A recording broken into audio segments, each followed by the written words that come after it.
of the first quarter, finally, the Dogs and on comes the life. It's 10-0 Tennessee. Back after this message and a word. SEC.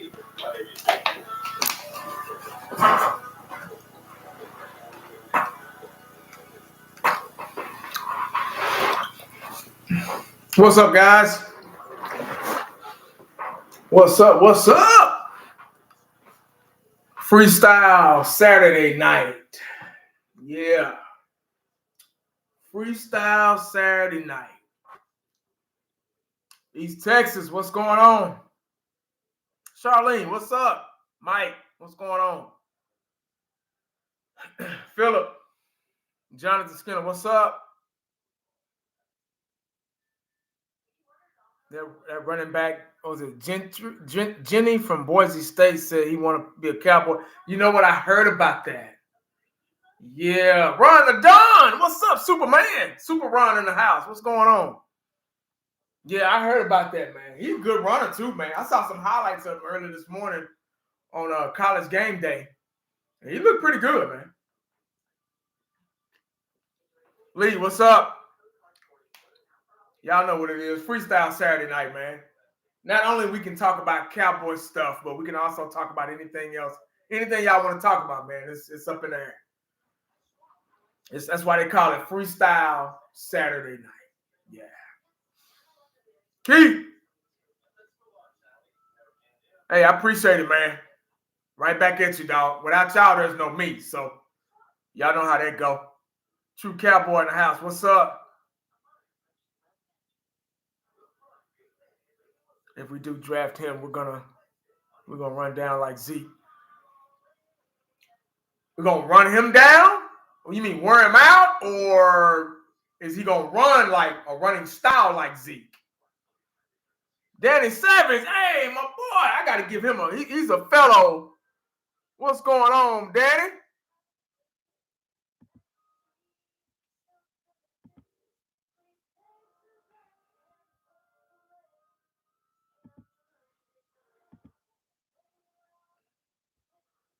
Danny Savage, draft guru, guys. Make sure y'all show him some love, man. He's also a Cowboys content creator and a draft guy. He knows anything about anybody coming out of college.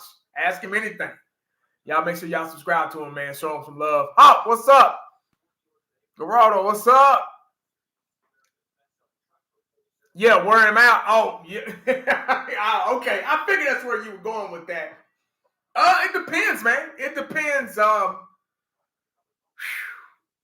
mean, it depends. I mean, I think this is my thing, man. I love that. That'd be a great pick, but we got to build the trenches first.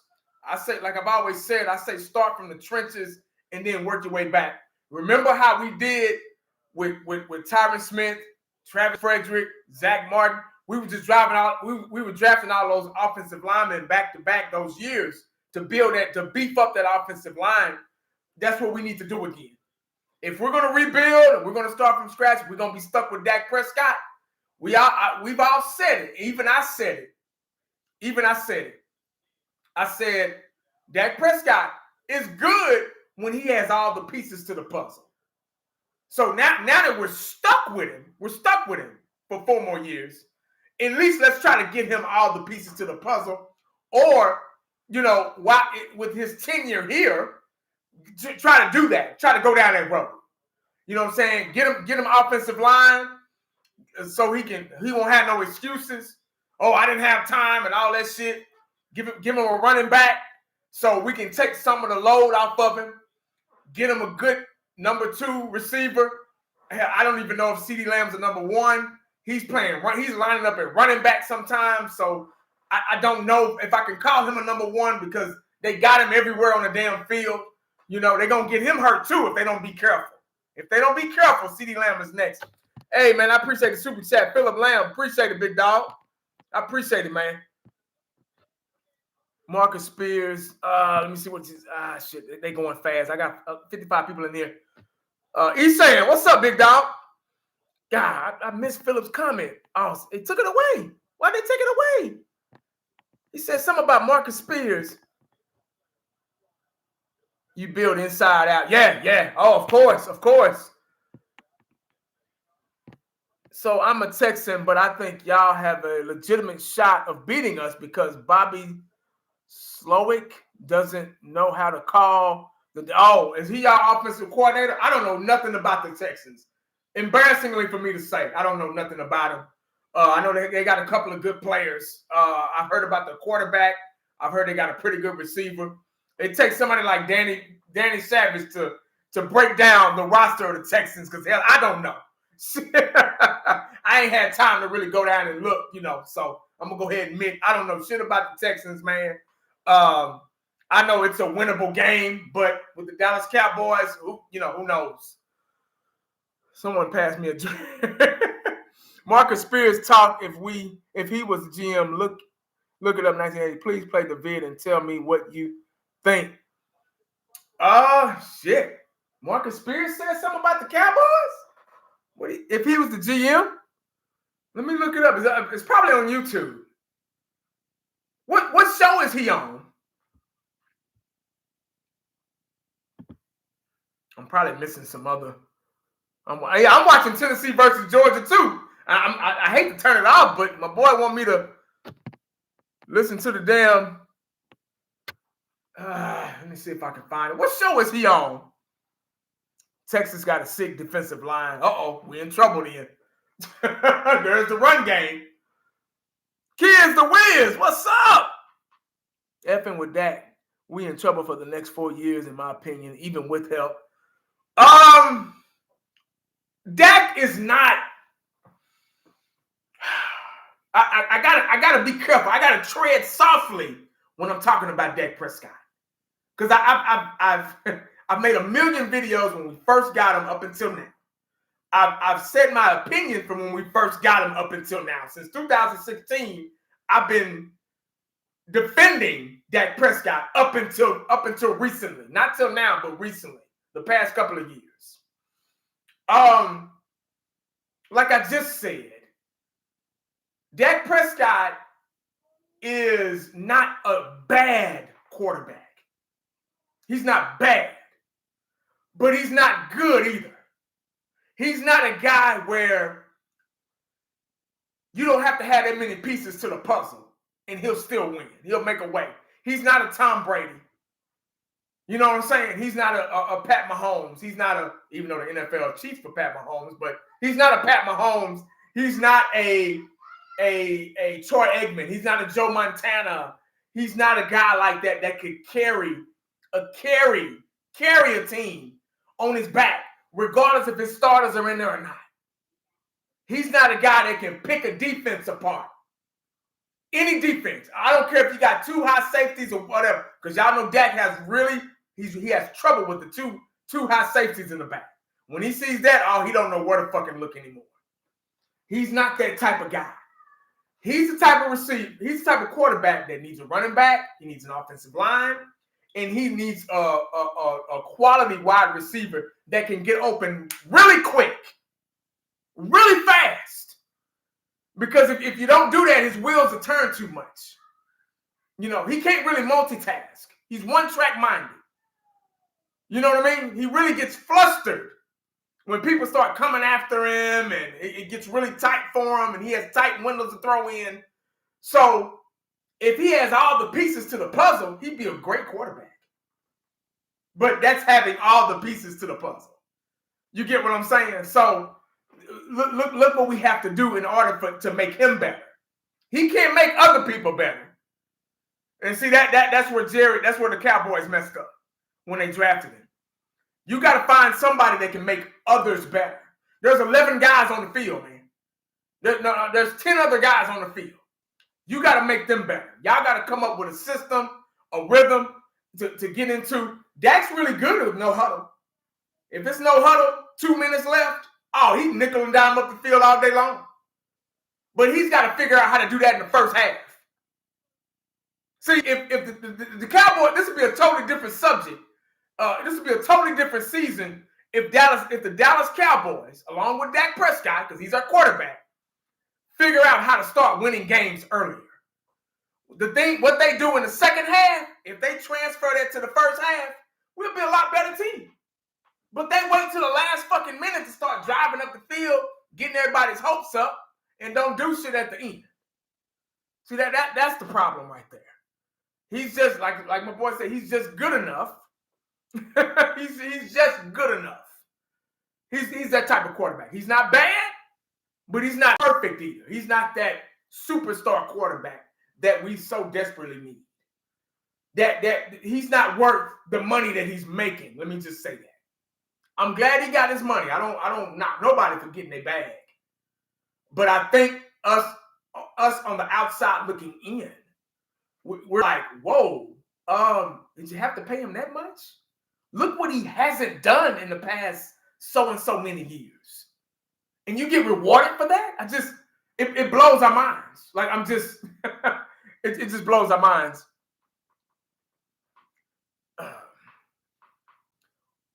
Let's see what we got. He's just good enough to. I saw that one. The mere fact that we got 9 All-Pros last season and he still choked. Yeah. See, those things you can't forget about. You see what I'm saying? Oh, man. Fix Cowboys. Swagger Fix Cowboys on YouTube? Is that what it is? Let me see if I can find it. Oh, you know what? I did see that. I just didn't click on it. I saw it the other day. Let's see if I can bring it up for y'all. Since it's freestyle Saturday night. Let me see if I can.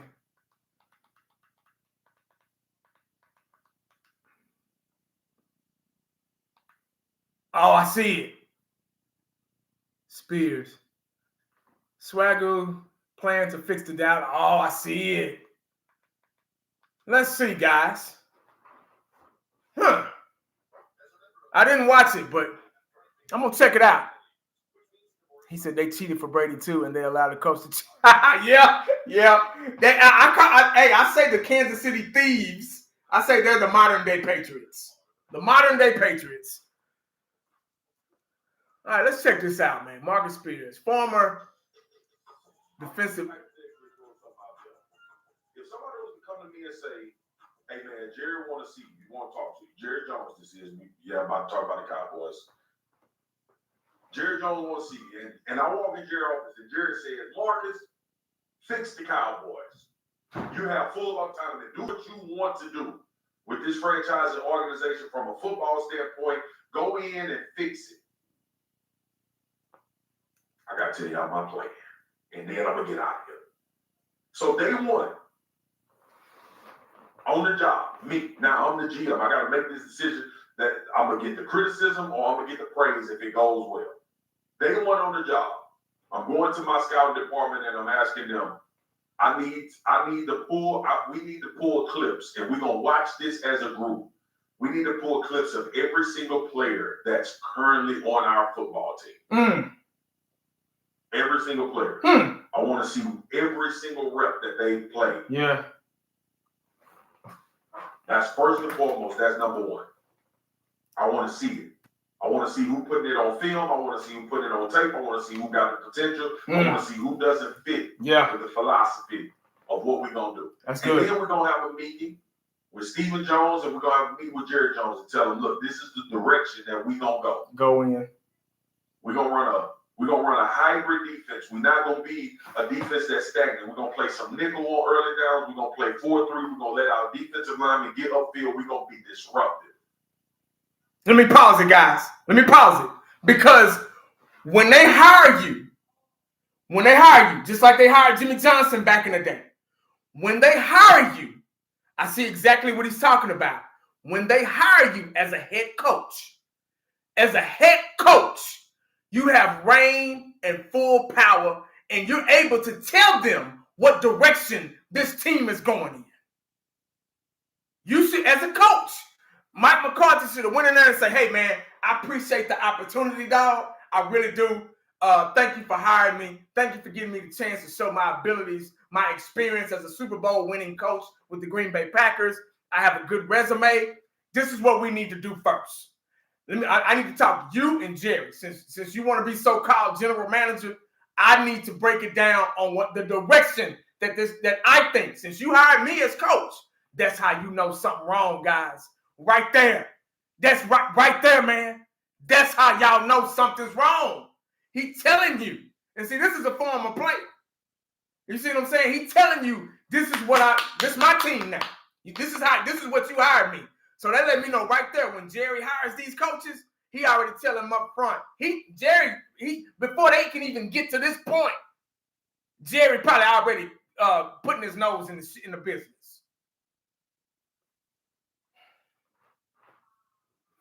They've been there before, by the way, with that. But that's what we're gonna get back to. We're gonna let fundamentals. We're gonna let athleticism lead the way for our defense. I want smart, athletic football players that can be multi. Yeah. That will be the overall formula for what we look at for players on defense. Can a D tackle slide out and play D end? Can a D end slide in and play D tackle? Can we rotate guys up front that can give us some rush? Can we have linebackers that we can add in a rush that can be dominant against running backs? Do we have linebackers that can run sideline to sideline? Do we have linebackers that can cover the middle of the field? Really? No, because you got your damn linebacker on the damn defensive end. That's the problem right there. You got your linebacker, you got your Lawrence Taylor. He's playing defensive end, and he's getting pancaked and thrown around. Every now and then, he go in there and get a sack, force a fumble. Every now and then. But you got your linebacker, the guy that's supposed to be disguised in the box. He playing defensive end. In his zone, have great vision. Can we have do we have corners that can play man to man, that can be physical at the line of scrimmage? Do we have corners that can run? Do we have corners that can win at the top of a contested catch? Do we have safety that we can add into the box and tackle with, but also use them in disguise in coverage? Do we have safeties that can play over the top where quarterbacks are saying, I cannot throw the ball over there because they know that it's a ball hawking safety and they can play at a very high level? I want to identify what type of players we are going to need to run this defenses and this defense that we want to run, which is going to be hybrid because you can't just be one dimensional anymore on defense. That's priority on defense. On offense, I want all. Wait. Before he get to offense, before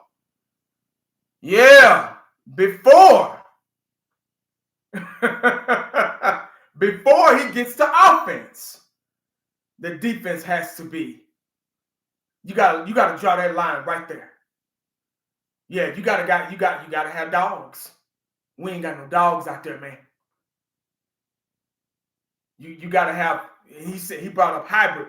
Hybrid is the new norm now. You gotta have guys that can do multiple things. You can't have, you know what I'm saying, just one track minded guys out there. Because the game is so fast now. It's a passing league, what they call it. You get what I'm saying? So establishing that discipline. See, that'd be my first thing. That's one thing he left out. I mean, he might say it. I'm not sure if he'll say it later on in the video. But the very, very first thing is that I would have that meeting is discipline. Get the O.J. Simpson gloves out, guys. Discipline is the very first thing, because you can tell by watching these games, guys. You can tell that these motherfuckers don't know discipline, man. They ain't scared of their coach. They're not scared of him. They're not scared to make a mistake. Because guess what, guys? And how you know that and how I know that? They make the same mistakes every week, but they playing the same game. The game don't change, dog. The team in front of you may change, but the game is still the same. And y'all making the same fucking mistakes every single week. And y'all getting paid millions of dollars to do it. Millions of dollars to do it. Millions of dollars to make mistakes. To earn penalties. Discipline has to be the first thing. Just because they grown and just because they get paid more than me, don't mean I can't discipline their asses. My kids can grow up and be way more successful than me. Be way more. I pray that they be way more successful than I am. And they don't have to worry about, anything, health or finances or anything. But they still don't know I'm daddy. And you better not come over here being disrespectful because you got a little more than I do. I'm the reason why you got a little more than I do. That's how coaching should be. They should be like your damn kids out there. They should be so uncomfortable to make mistakes. Uncomfortable. Michael Irvin said it best. He said Jimmy Johnson made it so uncomfortable for us to lose. When we lost games, it was very uncomfortable. That's the problem, man. Y'all saw what happened to Zeke the other day. Matter of fact, let me let him go to offense. Let me give my boy a chance. My bad. Defensive guards that are very athletic but physical at the point of attack. I want guards that can pull. I want guards that can block and pass it. I want guards that can slide out the tackle if our tackles are having problems. My center, I want him to have command. I want my center to be Jason Kelsey. I want my center to be able to pull. I want him to know who he's helping. I want him to be able to call and navigate protections. I want him to be an extension of the quarterback up front so we can keep our quarterback clean. I want my offensive tackles. Jason Witten. That's what Jason Witten was to us. Jason Witten was our security blanket, guys. He was our guy that could point out blitzes, that could pick up a blitz. He might have held every now and then, but at least he tried. You get what I'm saying? That's the difference between then and now. You see what I'm saying? So your tight end should be your security blanket. Third and 7, third and long, or goal line. Jason Witten never failed us, guys.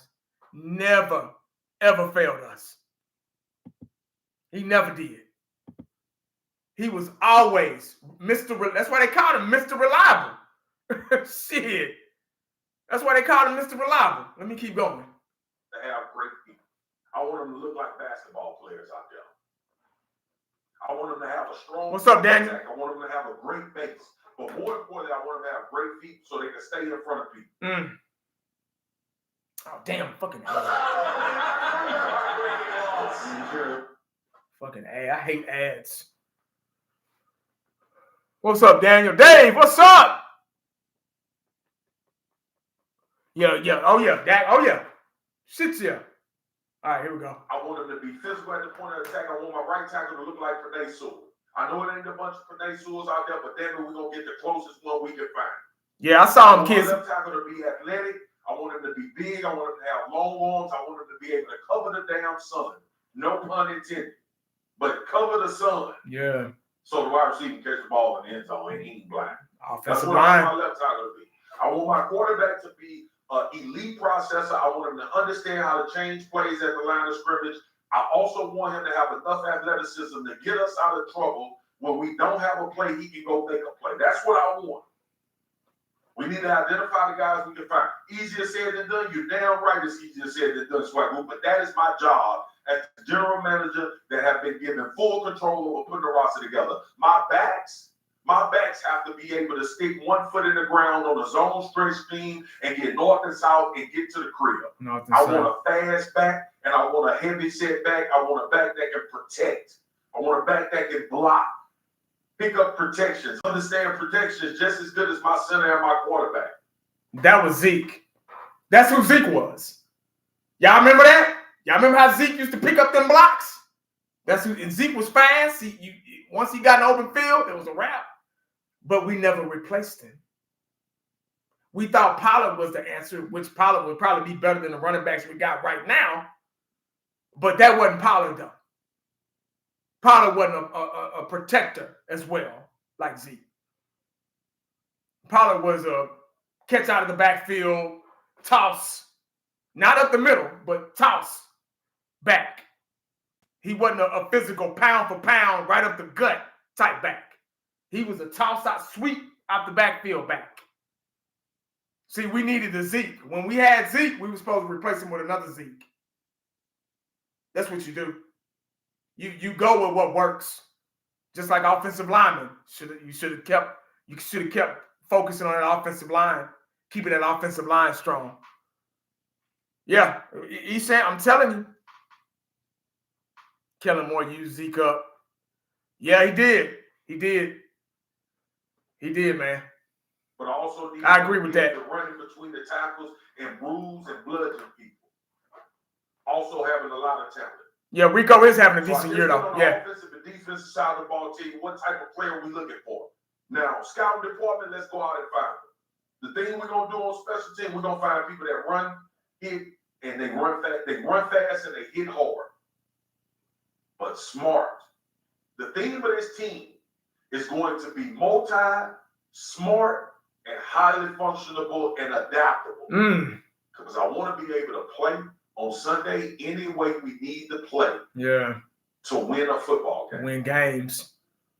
I want to build depth. Because what if we lose one of our best defensive players? What if we lose one of our best offensive linemen? I don't want the second string guy to be an unknown. Oh my God, what's going to happen when he go in the game? I want full confidence that he can step in and we can be functional the same way.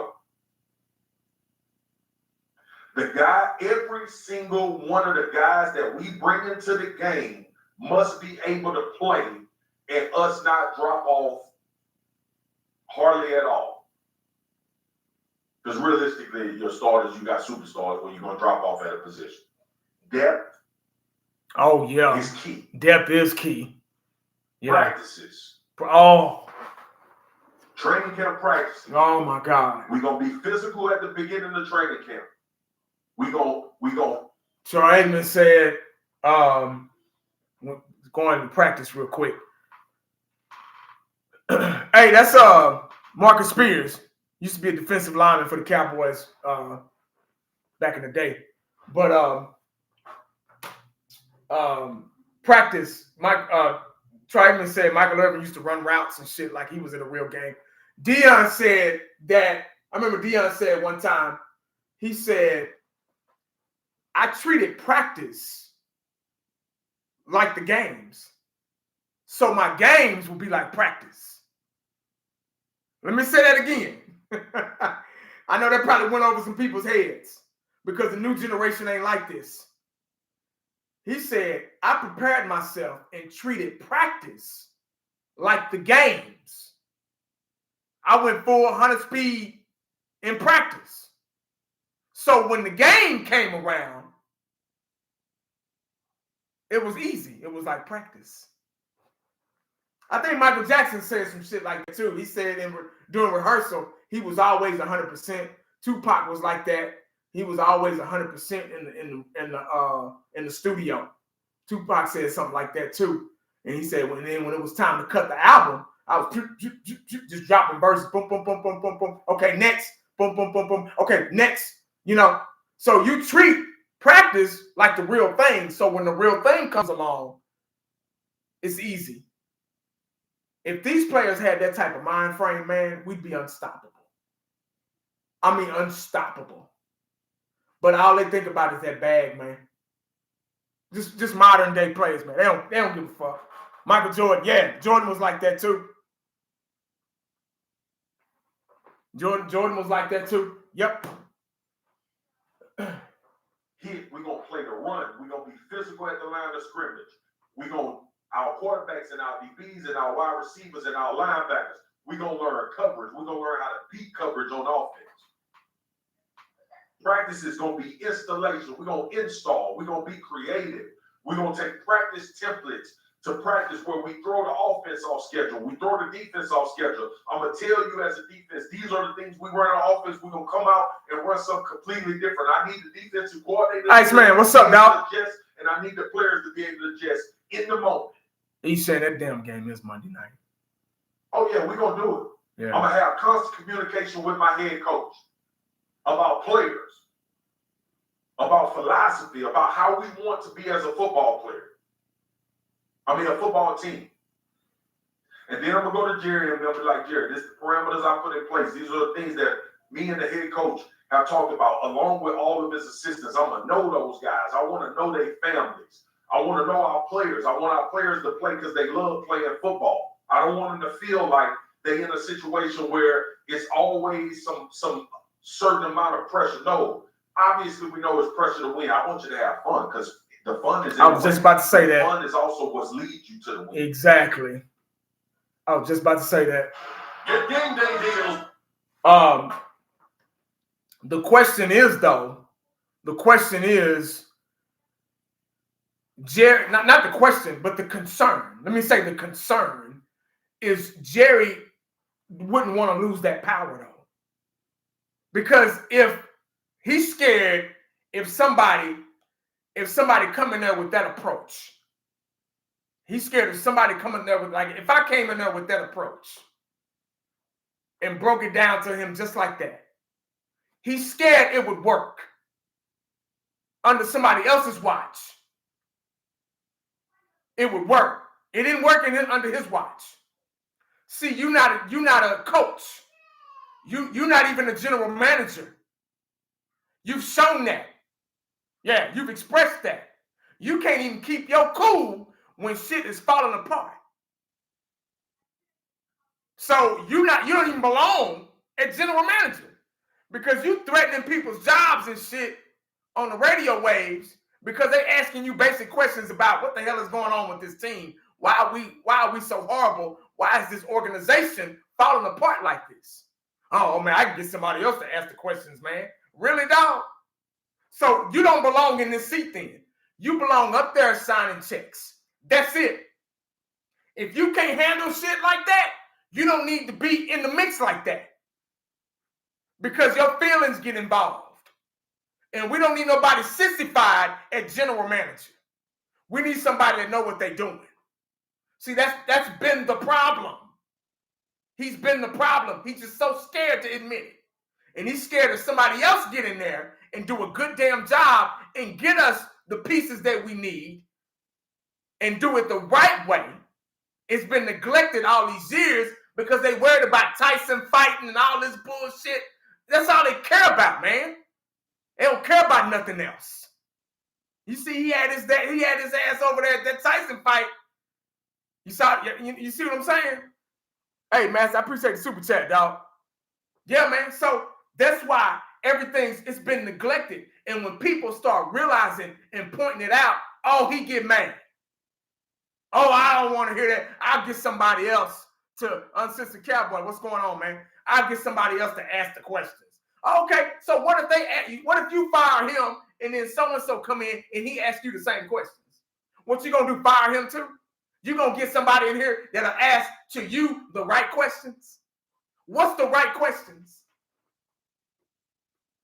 That's what I'm trying to figure out. That's what we all trying to figure out. What's the right questions, man? What you want me to ask? You get what I'm saying? So that's the problem first. Everything he's saying makes sense. It makes total sense. Go in there, establish everything, lay everything out on the line. If I'm the new coach or if I'm the new general manager, hey guys, we need to have a meeting. This is how it's gonna be. Like Jimmy Johnson, this is how it's gonna be. You let me run this, and you got that. You're not a coach, man.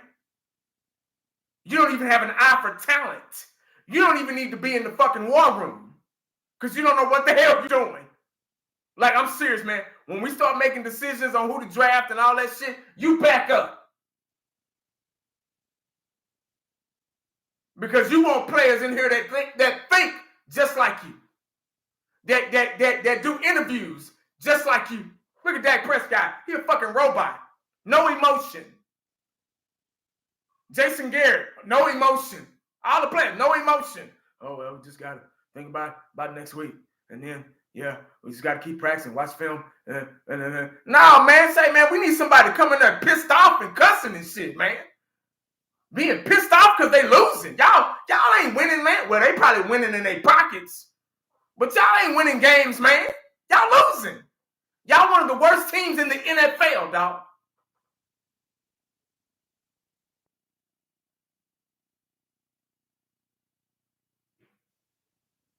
I mean, we may draft well, but where do these players go? It goes in vain. It goes in vain because the players don't adapt to these coaches well. Something ain't right. Something ain't right. I mean, we know what it is, but I'm gonna say it anyway. Something ain't right, man. I'm just saying, man. These coaches are way too soft. He don't want nobody hard and aggressive in there, man. He don't want nobody to say, man, why the hell you fly that helicopter in here in the middle of practice? I got a practice going on, man. I got these guys focused and ready for this game this week, and you flying in here on a helicopter in the middle of the damn field. What you doing, man?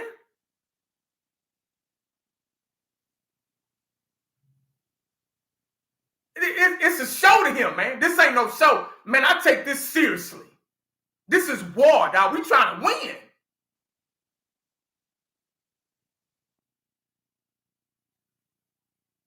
That motherfucker don't know what he doing, dog. And it's really showing this year. All these years, he made us think that it was all right. That he was all right. Man, please.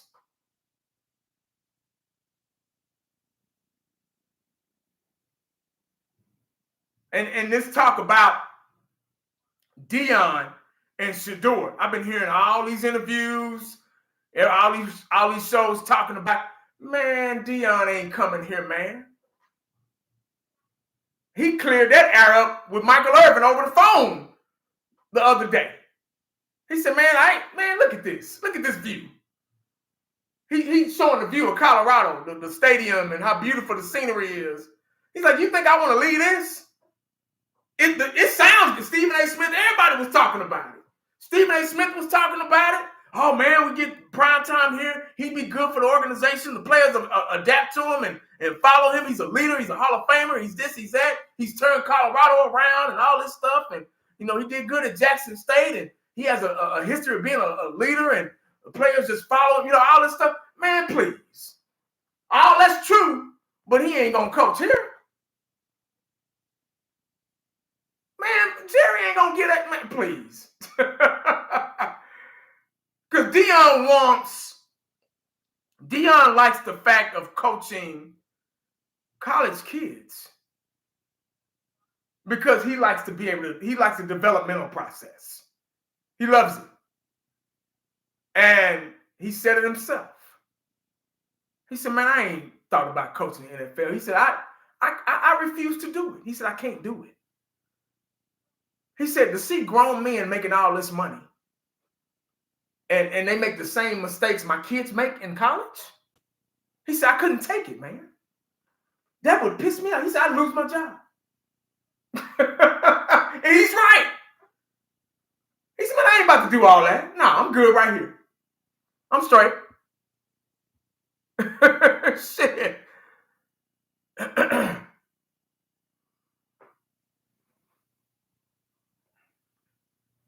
They need somebody. But hopefully Mike McCarthy's out the door after this season. We got a lot of work to do. It's back to the drawing board for the Cowboys.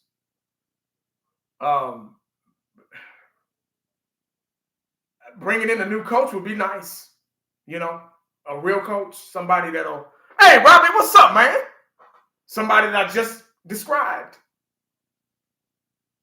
But it's what Jerry's willing to give up. He's got to give up something. He's all over the place, man. Now he's Don King. He's a boxing promoter. He has a radio show.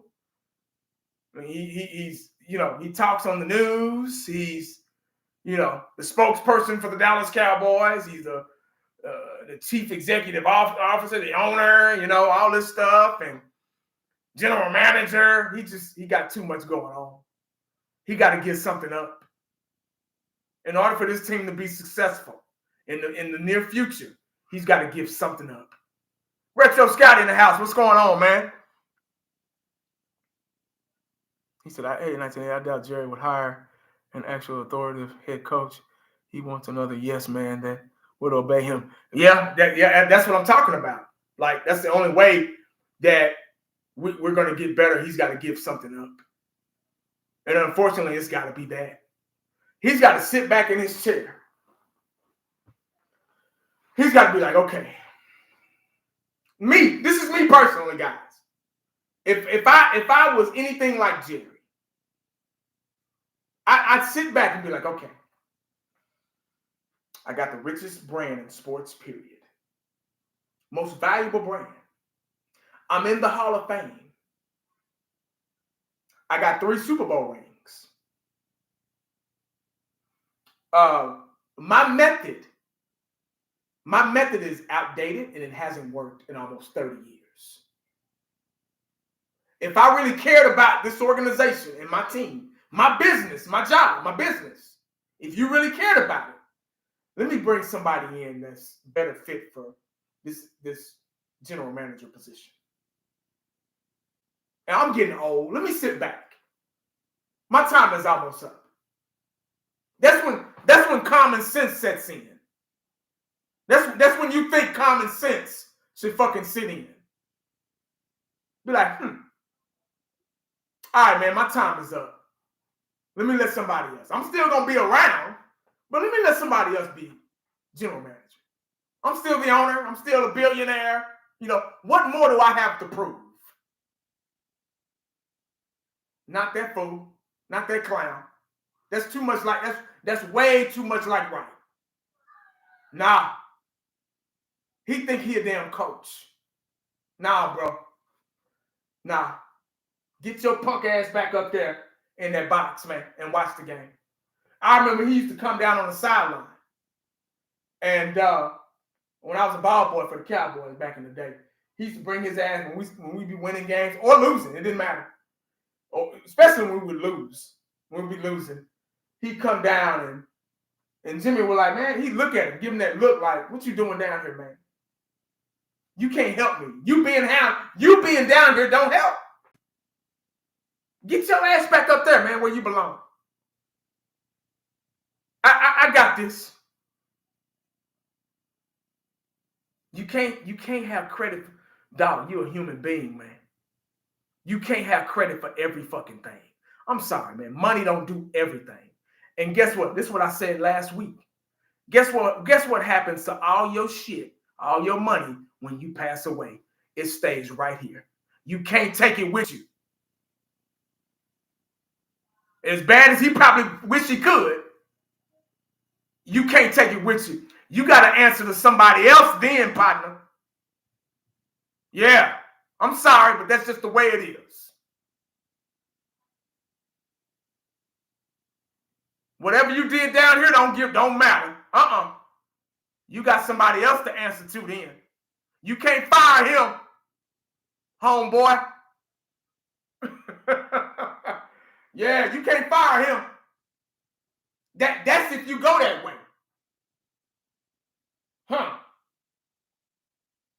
I'm just being dead serious, man. I'm being honest.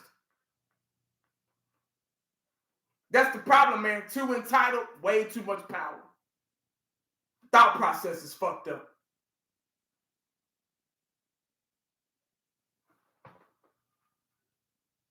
He thinks he is the NFL. He probably does, Robert. He probably do. I wonder if he'll gamble and go with the Jimmy. If he doesn't, he'll lose the fan base. Yeah, I think he's already kind of losing it.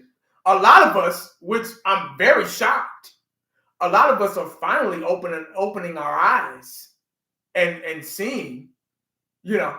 And I'm so happy that this is happening. Like it needed to happen almost. I just wish the people at these damn games would show some tough love. If we can get the people that go to spend their hard-earned money to stop going to these games and show tough love, then he'd really start like, okay, damn. They not buying my product no more. What do we need to do? What do we need to do to get people buying my product? If you had your own business and you sold a product and it was doing well for a long time, and all of a sudden they went elsewhere, your sales went down, stocks went down, numbers went, everything just went down. You're like, everybody in the comment section, you're gonna be like, what can I do to get these people back? That's what needs to happen. we got to show some tough love. Like, I'm dead serious. That's the only way. But they're not going to see nothing wrong if you keep buying them tickets and going to the game and, all that shit. They don't see shit wrong. But we can't even talk football no more because we got to talk about the bigger problem now. See, we can't get on here no more and talk. I can't get on here and do hey, guys, how do you think we're going to do against the Texans? I can't do that no more. It's more than that. See, you got to dig now. See, I've been digging for a long time, but people didn't like me digging. Oh, he too negative. Oh, 1980 don't know what he's talking about. Now y'all see what I'm talking about. What I've been talking about all these years. Hell, my dad said it 40 years ago.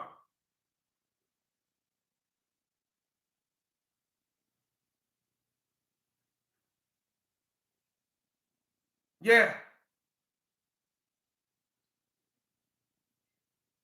I said it. I said, look, we're going to struggle for the next 2-3 years. It's going to take about 2 to 3 years to clean all this shit up. So y'all be ready. I said that in the I Think season. I said it. I said, oh yeah, we're in trouble. And especially, I almost thought we had a shot this season before they gave Dak Prescott that contract. I said, you know what? We still got a shot. I said, because Dak's on his last year of his contract, Jerry probably going to let him play it out this year, and then figure out what they're going to do with Dak next year. That's what I thought the direction of the Dallas Cowboys was going in. How I was wrong.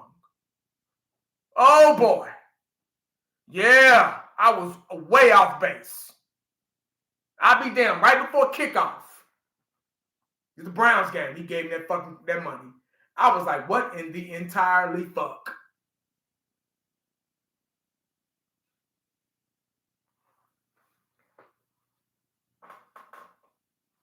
Oh, sister, what you got, man? I haven't read one of your comments yet. Imagine if they would have let Dak hit for $60 million this year and we're free and clear. Man, that I thought we had. I was like, you know what, man? Maybe I was wrong about us struggling for the next 2 to 3 years. When I said that in the I Think season, I sure wanted to be wrong. I wanted to be wrong. Matter of fact, I said that, I brought that up to be wrong. But what I always say, I'm the only Cowboy fan on YouTube that don't mind being wrong.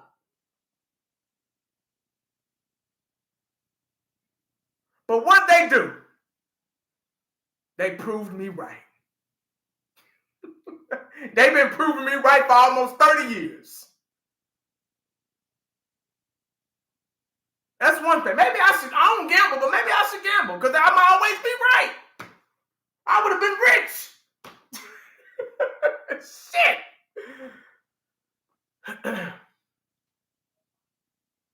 He said the Commanders will go to the Super Bowl in the next 2 to 3 years, right? That was a good one. Just seeing Jerry's face on television gets my blood boiling, especially when he's smiling with those now. Yeah, he good. Dog, he good, man. We ain't good. With that comment you just wrote, we ain't good, man. We like, man, what the hell is going on? But they all right, man. They pockets full. Because they say, hey, man, we don't even have to win. And we're still rich. Yeah, they don't care. That's the problem.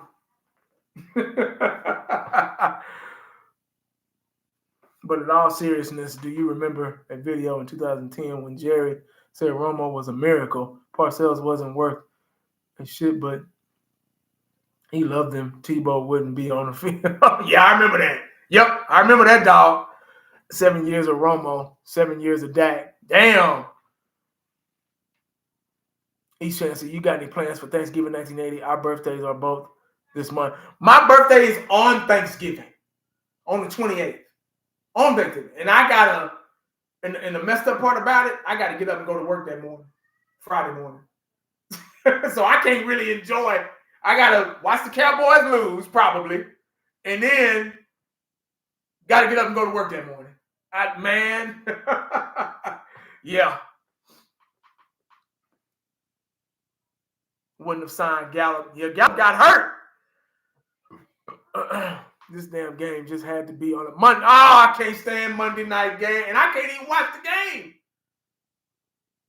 I can't even watch the whole game. I gotta, even though we're gonna lose, but I'm gonna go till halftime, man. But that's about it.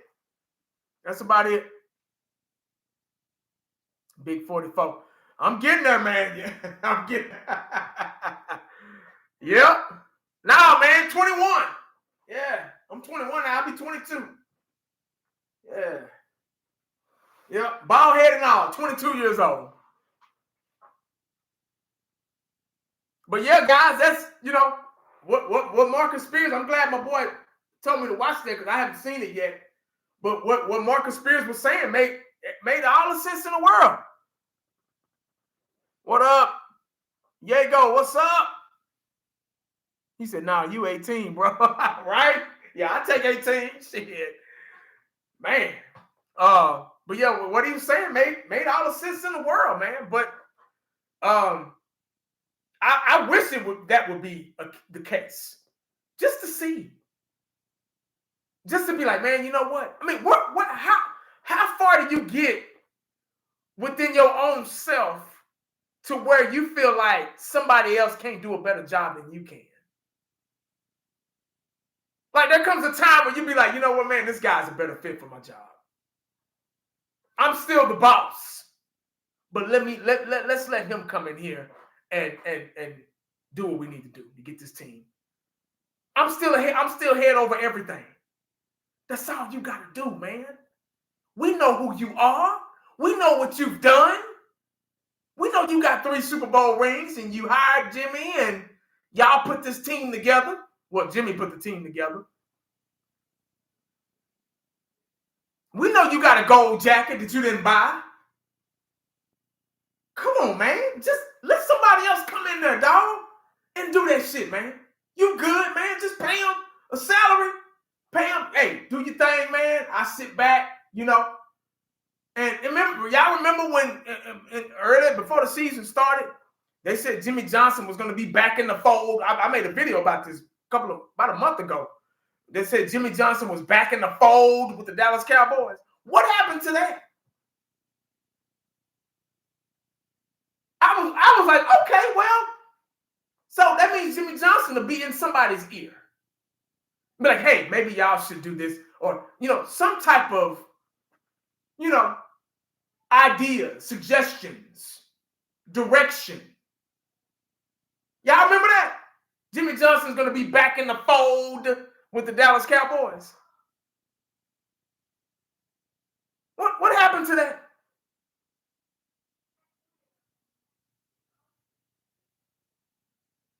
What you say, Robbie? You said pride comes before a fall. Yeah, we seeing the fall now. Yeah, that's a great comment right there. Yep. Way too much pride, man. Pride to get you killed. I'm dead serious. Pride to get you messed up.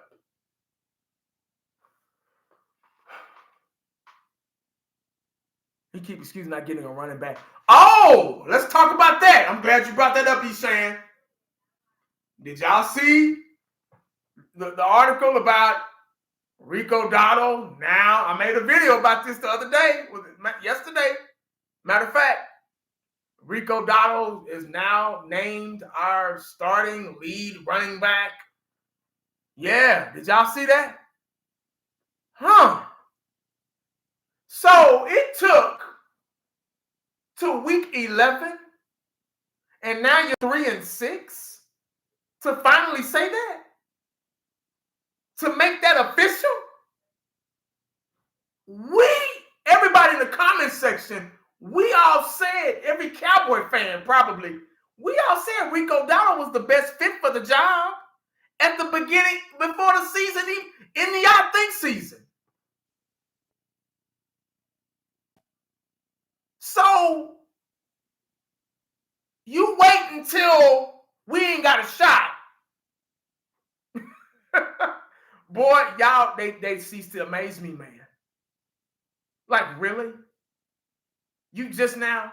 So what did it take for you to figure out that Dalvin Cook wasn't what he used to be, was a shell of his former self? When you figured out, was it when Ezekiel Elliott fumbled the damn ball on the goal line? Is that what it took? Is that what it took? Yeah.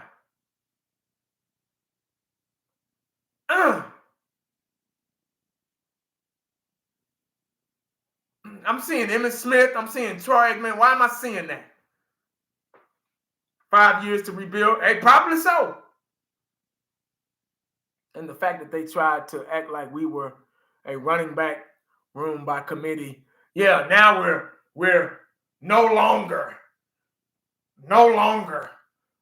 running back. What does that mean? Somebody tell me what that means. Does that mean that you're no longer alternating backs? So is Rico Dowdle going to be our every down back? Are we no longer going to see Ezekiel Elliott or Little Mighty Mouse or Dalvin Cook? Is it just going to be Dowdle 100% all the way? Every down?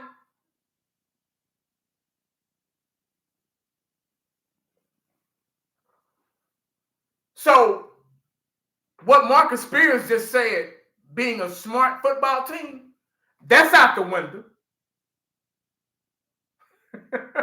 Because we're not.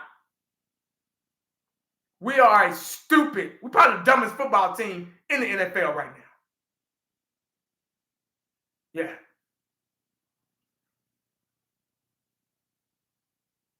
Cooper Rush, don't get me started on him. They thought he was going to get in here and do exactly what he did 2 years ago.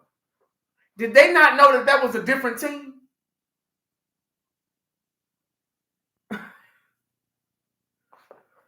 Oh my God.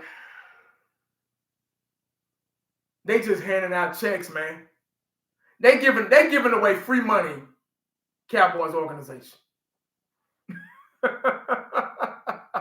They giving away free money, guys. Yeah. That's what they're doing. They just giving away money.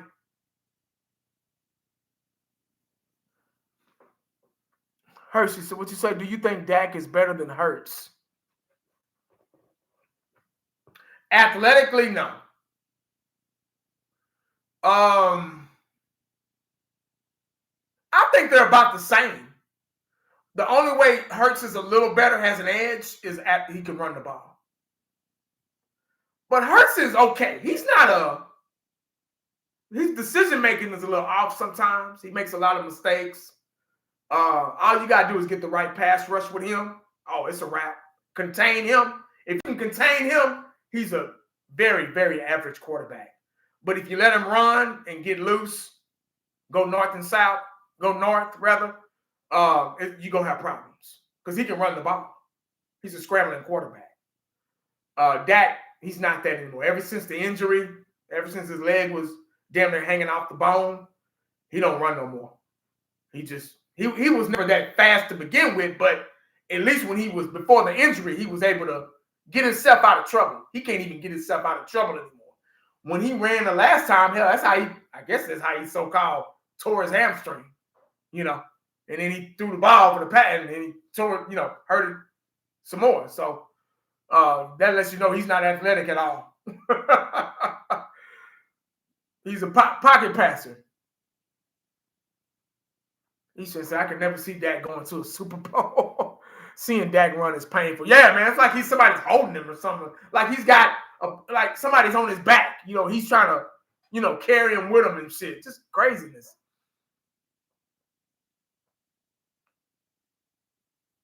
Dak could scramble. He can't do it anymore.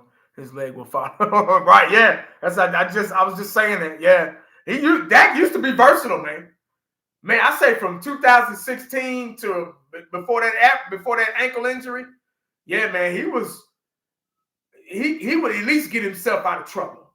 He wasn't no Michael Vick or nothing, or but he could run the ball a little bit, like cement feet, yeah. Kelvin, yeah, he tush push. That's all they do over there in Philadelphia, man. Fucking tush push. That's all they do, man. Is Dak better than Shador? As a professional athlete, if you want to put experience, yeah, just having the experience, he's better. But I believe Shador can probably, once he gets to the NFL and gets the experience, get a couple of years under his belt. Let me go back to this game, man. Missing the damn Georgia game under his belt. I think he'll be fine. Yeah, I think he'll be better than that because he can run the ball too. So I can't wait to see him, what he does when he gets to the NFL. Can't be worse than the Giants. Right, kids? Eshan said Dak Prescott is the perfect Dallas Cowboy QB, a salesman. All right. I like that one. Georgia game is at the half. Okay, shit, let me turn it back on. It take forever for this damn. When was the last time that you felt good about the defense line for Dallas? Felt good about it? That's a good question.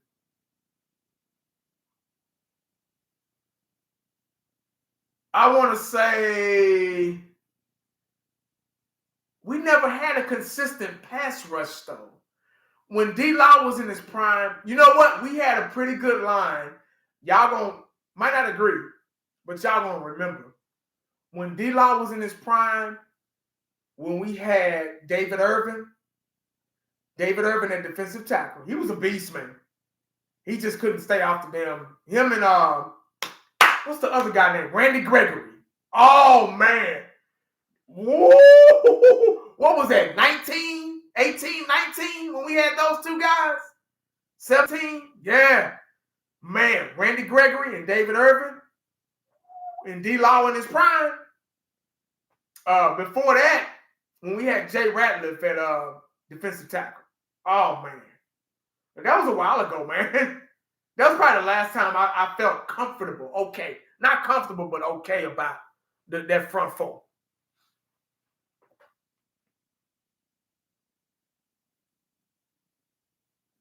Yeah, they.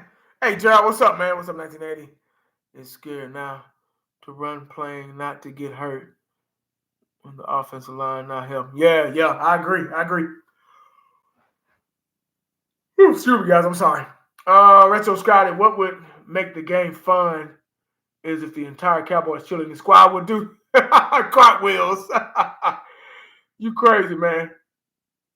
Are you shopping, Micah? Good question, Robbie. Yes. I've said this a million times.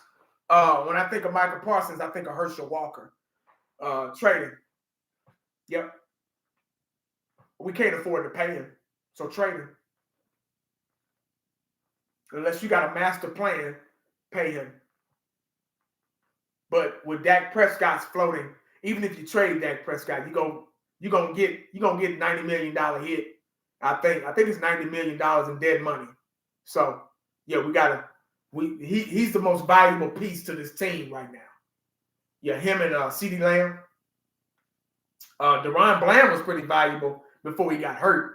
When he got the pick, all those picks that year, but he got hurt, so we don't know if he's gonna be the same when he comes back. They might as well go ahead and write him off for the rest of the season.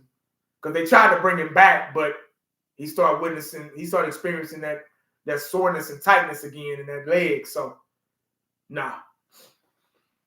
Hey, Phil, appreciate the super chat, man. I wish the money we paid Dak we put on rebuild. I know it. That's what I was hoping in the I Think season. I was hoping that Jerry Jones would allow him to play out his final year, and that would be the deciding factor if we paid Dak Prescott. If he had a good year, that would have been a good way for him to earn his money. But Jerry talking about, well, I was just giving, oh, damn, score tied up, 17-17. It's a good game. Well, I was just giving the fans what they wanted. Man, how you know we wanted that? We didn't want that. Where you get off saying some shit like that, man? You trying to give us what we wanted? We didn't want you to give Dak Prescott $240 million. Have you lost your damn mind?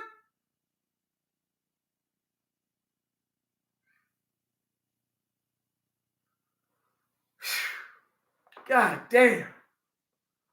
Oh, is that our boy from Boise State right there? Oh, man. Say, man, he do look good.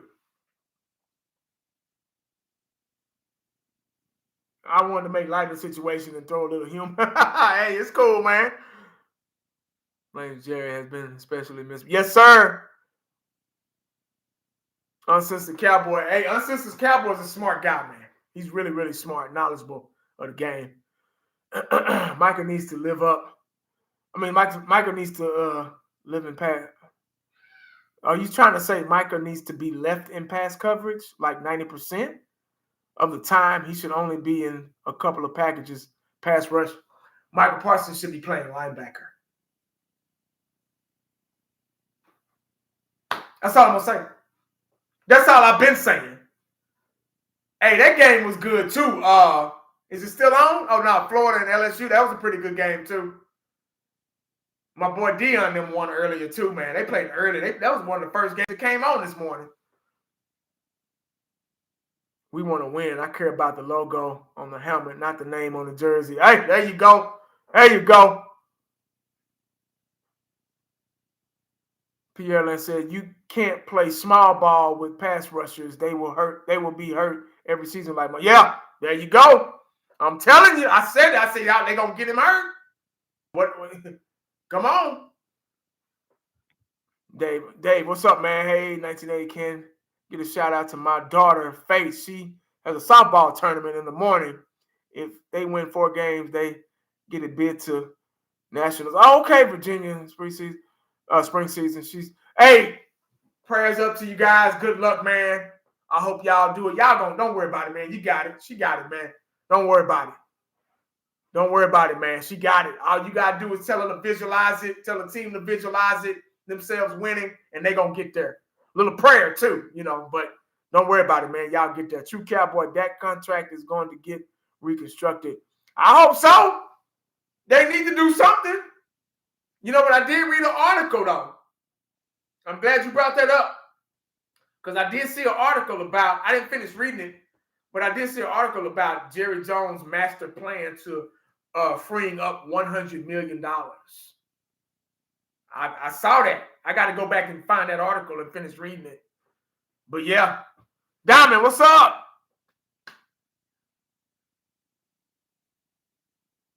Didn't Zimmer say Michael would be playing linebacker, not as a pass rush? I don't know if he said it, but I thought that's him running a 4-3 defense. I thought that would solidify Micah Parsons being a linebacker, his true position. But when Zimmer came back and kind of went against his, his scheme, his own scheme, and he came back and said Micah Parsons is going to be used like puzzle pieces, like chess pieces. I said, oh, same thing. They're going to use him just like Quinn did.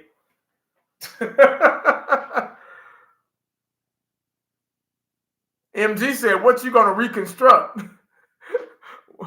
What you going to Hey, I've been good, Diamond. 80, I'm an Eagles fan. Do you think the Cowboys are better than the Eagles? No. Hell no. Y'all are playing good football right now, man. Y'all got a good thing going. Saquon Barkley has found a fountain of youth. He's running like crazy. As long as y'all stay healthy, I can't say good luck because we're a rival. So, but y'all are a better team right now. So y'all playing some good football right now. Phillips, they try to use CD like that. Yeah, that Debo. Yeah, that's a good point right there. Yep. And I'm like, y'all not paying him. He lining up in the backfield like Debo. Exactly. And I'm like, y'all not paying him to do that, man. Y'all pay him to be a wide receiver.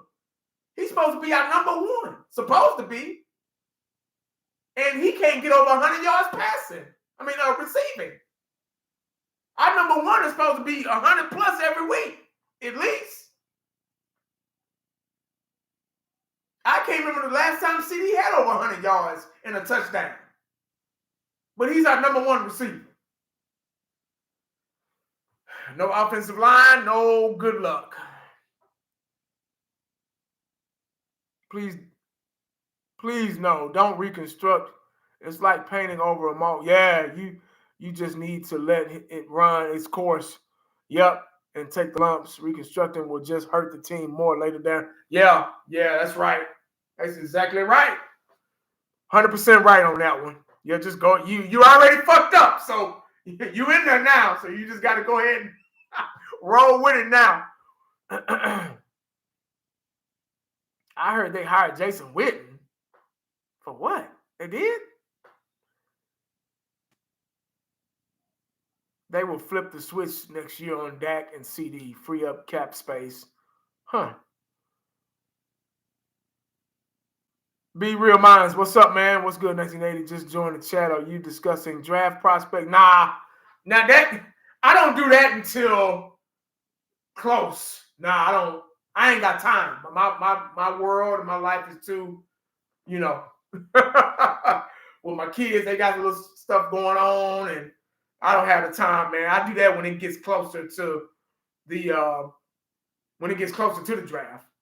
Then that's when I'll start trying to find some good prospects and some breakdowns and stuff like that. The Commanders have the best future.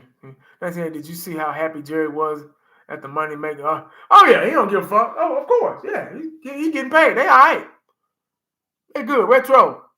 So you're saying Mike Zimmer is really weak beta cut? What? Yes, man, bitch coach. Damn, Retro Scott is a fool, man. Oh man. Robbie, what you got? JJ was talking like Jason Witten would make a great NFL head coach. Oh, that's probably all. I don't know. I don't know, man. They ain't hire him as nothing. Fly Guy Derek, what's up? If it wasn't for Strahan, probably would have had one in 2017. 2007. Strahan, 2007. Shit, that was a minute ago, man. That was Texas Stadium days. Hell, that was, god damn, he went back on that one.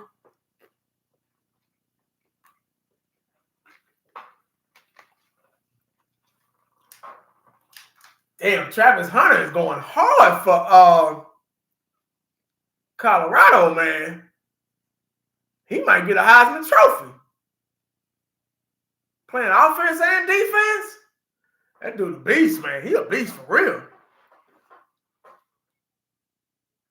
Jerry has surrounded himself with yes man in the media and kissed his ass, and as if so long now they're losing to me. Yep. Yeah, that's true. Yeah, media's starting to get pissed off at his ass. Like, man, what the hell are you doing?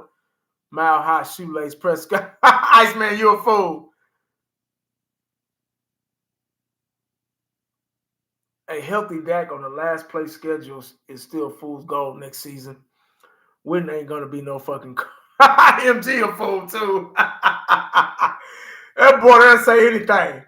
He speak his mind for real. McCarthy and Zimmer are washed. Football has passed them. Yeah, I think so too. But unfortunately, it ain't nothing that we can do about it. There ain't a damn thing we can do about it. Oh, SMU going hard this year too, man. Oh, shit, SMU ranked number 14. Shoot, boy, they right up the street, man. Okay.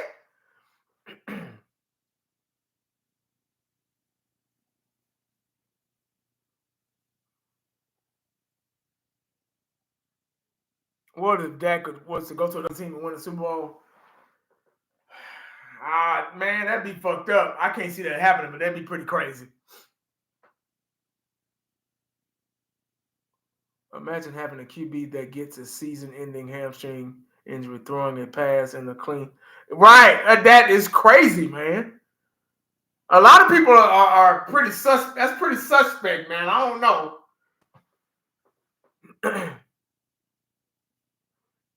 Robbie said SMU hadn't been good since they were cheating. When were they cheating? What year was that? SMU may win out and win the playoff. Yeah, they doing good, man. I hope they're not cheating this year, Robbie.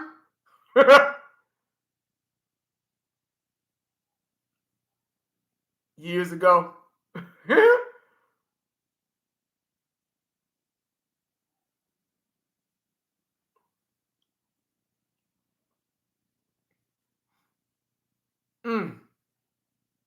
Oh, you saw 30 for 30 on it. Oh, shit. I'm going to have to go back and watch that.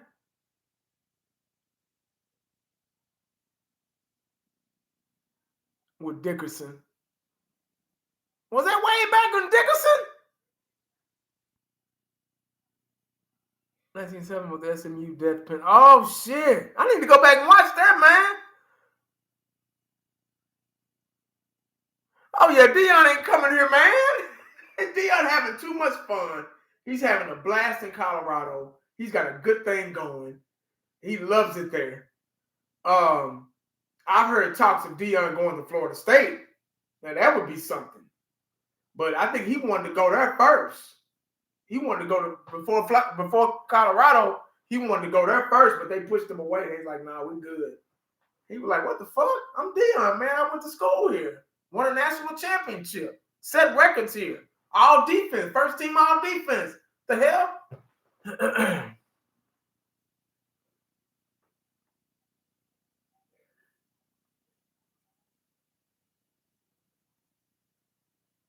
Just throwing it out there, but maybe the reason Dak got the contract, he must have had pictures of Jerry illegal. Oh, shit. You never know, man. Deion is in total control of it. And that's one reason why he ain't coming to Dallas, because he needs that control. He will set the tone real fast with Jerry and Steve and say, "Hey, man, this is the deal. I need this. I need that. I need this. I need y'all to back up off me and let me coach this team. Yeah, I need to be in control of the talent that we're scouting and bringing in here. I need to know these boys' lifestyle, their parents. I need to know everything. Yeah. I don't give a damn if they're grown men or not. I need control. That's the bottom line."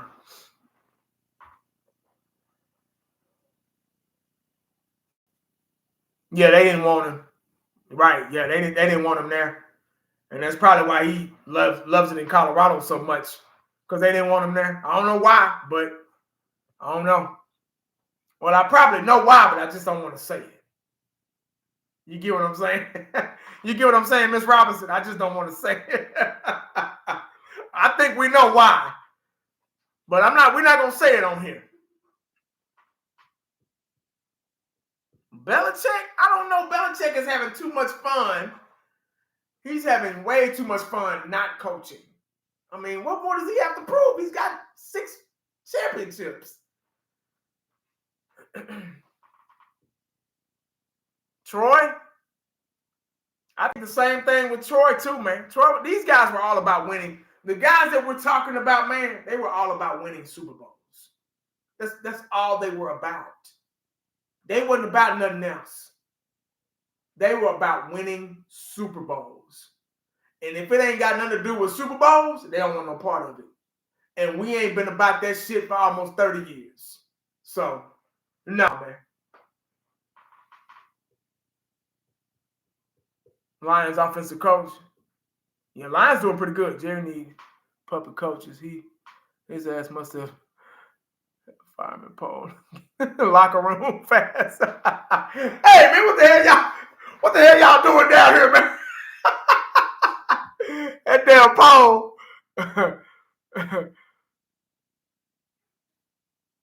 Oh, man. His mid-20s girlfriend. Yeah, I heard about that bullshit.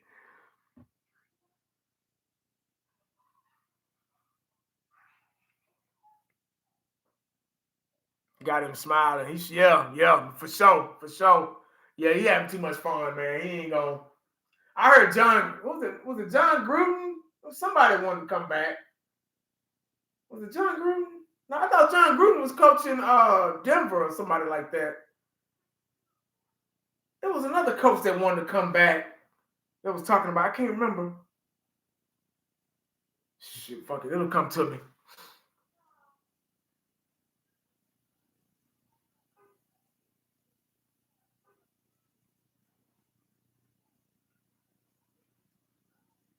The reason why MJ wasn't the leading scorer. Who you talking about? MJ.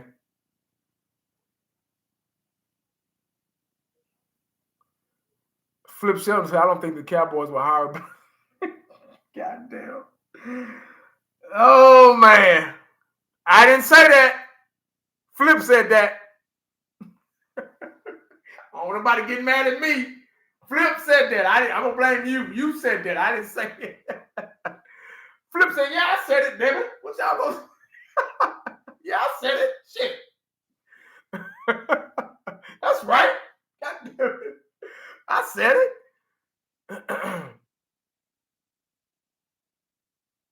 Gruden is toasting after a racial email. Oh shit, I ain't heard nothing about that.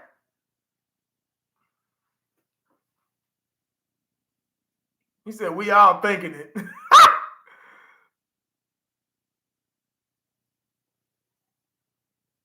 Oh, okay. Yeah. Jordan was the leading scorer those years, though, wasn't he? MJ? Oh, you talking about Magic Johnson? You probably talking about Magic Johnson. Oh, yeah. Yeah, Magic Johnson was all team guy. He made sure everybody.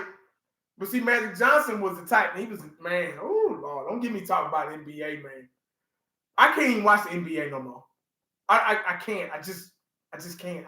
A little bit, I keep an eye on the Mavericks. You know, I like Luka. I like Luka. You know, he's okay. I like him. The game is just so different from when I was growing up. 80s, 90s, it was, you had power forwards, you had centers. You know, everybody wasn't behind the three-point line shooting threes. It was just good basketball. It was good basketball. Did you watch the fight last night? You know what? I didn't. I started watching it, but right before it came on, it started buffering and doing this buffering thing, and I was so tired. It was Friday night. I was tired from the work week. I said, shit, I'll just find it. I didn't want to watch it anyway. I didn't want Tyson fighting anyway. I thought Tyson, I was scared for his health. Like, the man is 57 going on 58 years old. Like, come on, man. Let boxing go. We all know who you are. You were one of the greatest to ever do it. One of the greatest, if not the greatest, but one of the greatest that ever do it. And he didn't have nothing to prove. Like, you fighting a man that's 27 years old that's fighting rejects. I mean, I just didn't think it was legit. I didn't think it was right. I don't know what doctors cleared him to fight. He's old. For boxing, he's young, 58, 57 is not that old. But in sports and especially boxing, it's not. Come on, man. That's too old, man. You can't, don't put yourself out there like that. But the only good thing about it, hell, he still made $20 million, even though he lost, But a lot of people had Mike Tyson knocking him out. Mike Tyson was all right at the beginning. He looked good. But Father Time is undefeated, y'all. Father Time is undefeated. Last time I checked. So just leave that boxing to them young guys, man. But he looked pretty good for his age, though. He was moving around and moving his head, and he looked good. He looked okay. But you can tell that his body just couldn't handle it anymore. And that's why I didn't want him to fight. Because I didn't want people to remember, oh man, remember when he fought Jake Paul? I didn't want that last memory of him like that. So because I remember when Mike Tyson used to knock people out in the first round. That was it. It was a wrap. Shit. You said Jerry cleared him. Right? Yeah. He's a boxing promoter. He's a new Don King now. I'm not watching that. Jones and I'm not even watching. I haven't been keeping up with UFC stuff, man. I ain't really had the time.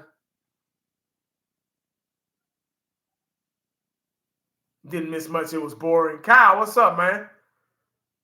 Yeah, I heard it was boring. I went back and saw the highlights, and I was just like, every time Mike got hit, I was like, oh, Mike, no. I mean, he couldn't even take a punch good. He just, your brain, you think you can do it up here, but your body says otherwise, So 20 million was, that was his take home, man. Yeah, I probably would have done it too, man. 20 million.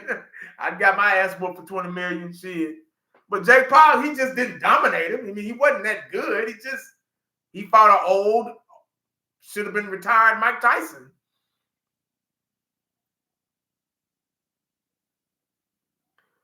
My favorite player is Kobe Bryant. Yeah, you know what? I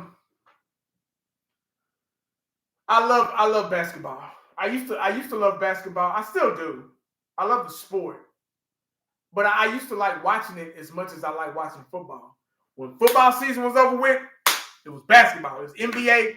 Y'all remember NBA Inside Stuff on Saturday with Amar Rashad and Willow Bay? Man, I used to watch that. They used to get me so crunk about basketball. Basketball was my second baby, man. Kobe, when he first came into the NBA, I didn't like him. I couldn't stand him. I hated the number 8 Kobe with the hair, the baby fro, and he was good. I mean, I could see he was good. I like 24 Kobe. When he came back, when he was in 20, when he changed his number to 24, that's the Kobe I like. I like the MJ. That's the MJ Kobe with the fadeaway and all the post moves and it was like it felt like I was watching. I love watching Kobe because it felt like I was watching MJ all over again. I mean, it was like watching MJ. I was like, oh shit, here comes the fade. That's what it felt like. So I loved watching Kobe Bryant play the game. It was a work of art. Like seriously. Kobe is. I got Jordan number 1, Kobe number 2. All time. All time. LeBron's not even in my starting 5. Mm-mm. Y'all don't want to know who my starting 5 is. All time. All time now. I'm talking about all time. Laker fan. I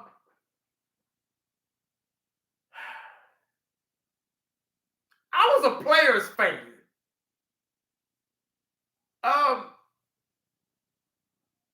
I like the Mavericks.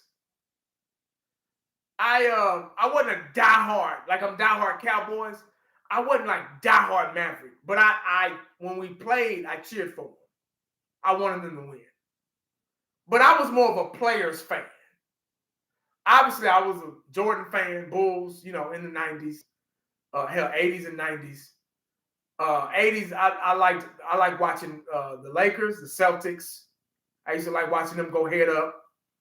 I used to like watching the Pistons, the Bad Boys. I loved watching the Pacers versus the Knicks because they were the exact same. Pacers Knicks at the Madison Square Garden, man, them was some battles, man. Reggie Miller, against John Starks, Patrick Ewing. Woo! Hey, man. Them were the good old days, bro. Them were the good. That was basketball to me.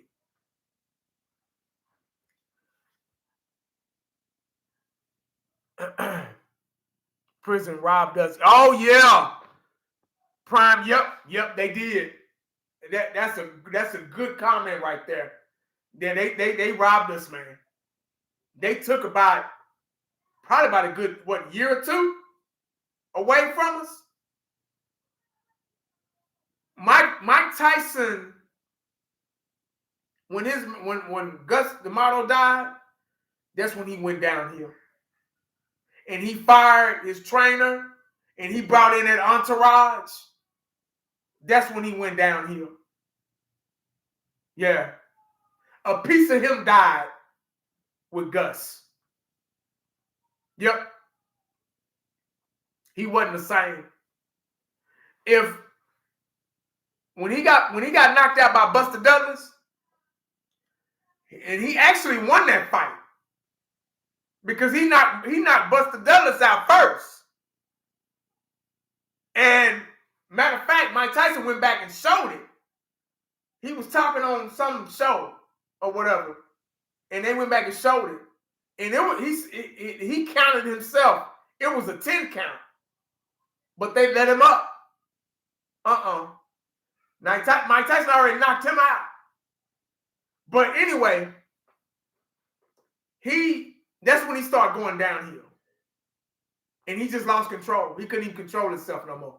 Mike Tyson was a well-oiled machine when he was young. When he was like 18, 19 years old, oh my God. His best years were like when he fought, his son, when he fought Frazier's son, Marvis Frazier, knocked him out in the first round, knocked him out within like 20, 30 seconds. That's when he was that's when he was in his prime. But if Mike Tyson would have had the same trainers and stuff like that, when he fired them and Spinks, yep.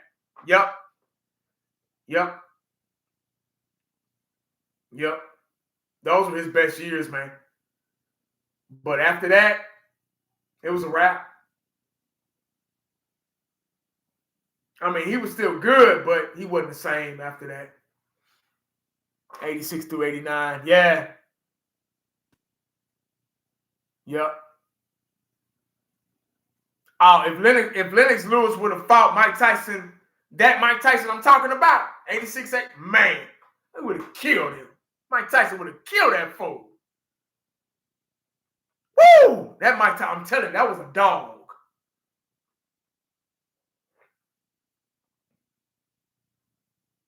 He was at his best. Yeah. Man, he was at his best. But those were some good years. But yeah, we lost a lot of prime Tyson when they locked him up. Tyson versus Mayweather. So prime Tyson versus Mayweather. Oh, Tyson with one punch, that's a wrap for Mayweather. They're in a different class. And Tyson was quick too, so once he get inside, it's a wrap. Prime Tyson. I'm talking about dog Tyson. Like, I'm trying to kill you. I'm trying to take your head off, Tyson. Lewis has a perfect strategy with Mike, jab and hook and wrap up when he gets close. Lewis was a good boxer. But I just don't think he fought Mike Tyson after his prime. Mike Tyson fought boxers like that back in the 80s. So, I mean, I get your point, yeah, but that Mike Tyson in the 80s, he was a dog, man, I'm just saying. Woo! Mayweather versus Sugar Ray. Sugar Ray knew how to get past the the shoulder, the peekaboo. Yeah, he knew how to get past that. Matter of fact, Sugar Ray beat his dad back in the day.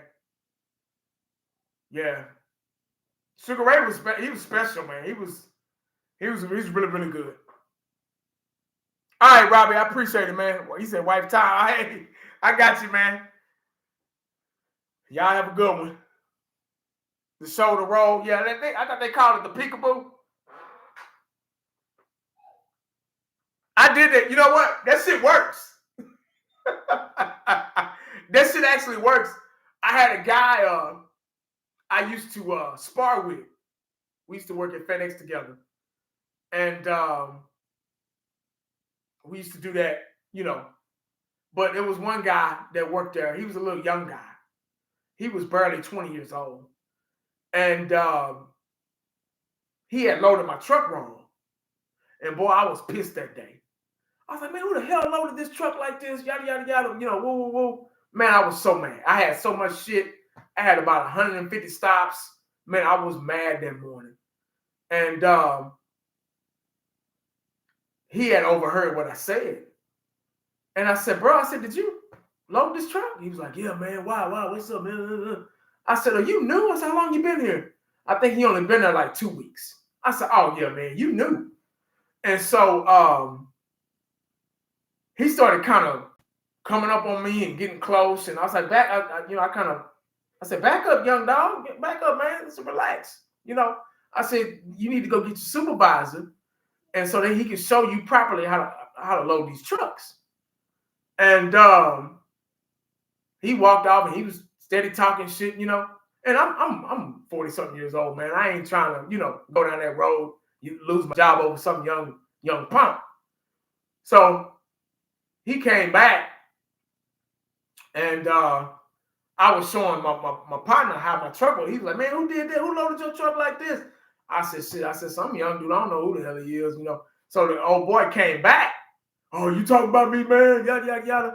Got all in my face and stuff. I said, dude, back up, man. He a little dude. He was tall, but he was 90-something pounds soaking wet. So I was like, man, I was just kind of holding him with one arm. I said, man, stay back, man. I said, I'm not trying to go down that road with you.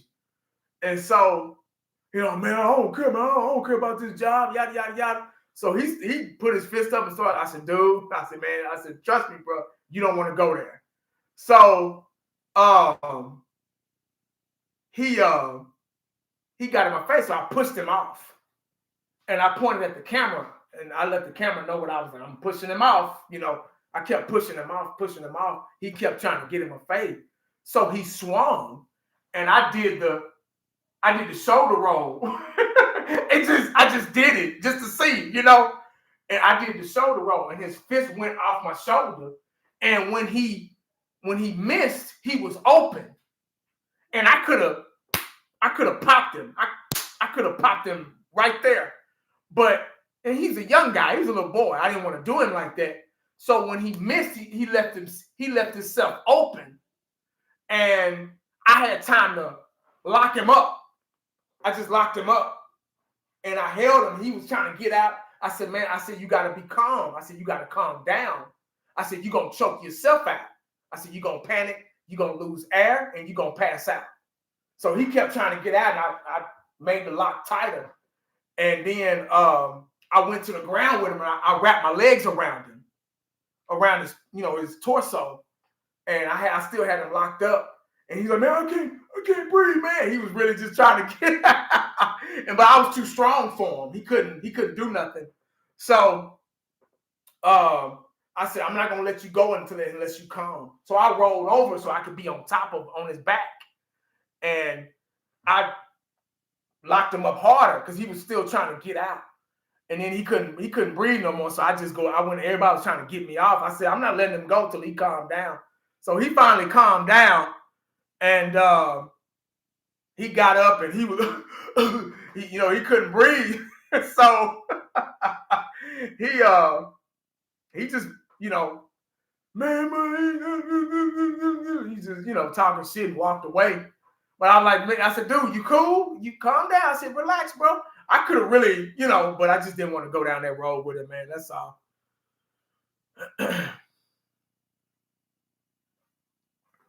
But that shit worked for me that day, I was like, shit, that shit worked. I did the peekaboo on that fool, man.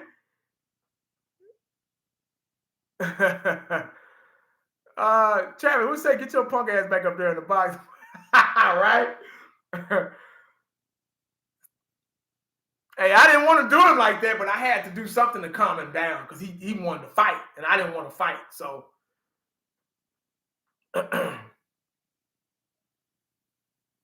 he got more concerned about that fight. The Ted DiBiase sleep. Man, I put that shamrock sleeper on him. I had one arm like this, and then it was my brother taught me in military, so he taught me some shit too. Yeah, he wouldn't quit, and I kept like, man, back up. I don't want to. Dog, you think I want to fight and get my face all messed up and scratched up and shit, man? You crazy.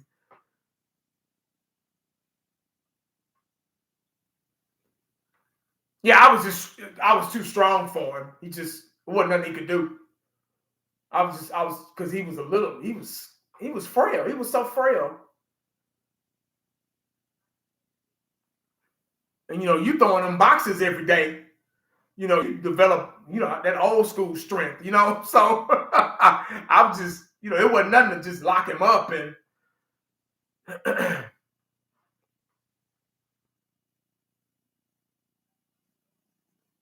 Jerry Jones is Joe Biden's little brother. I would have put the Stone Cold Stunner on him. Man, but he was open. I could have. I wanted to. But I said, nah.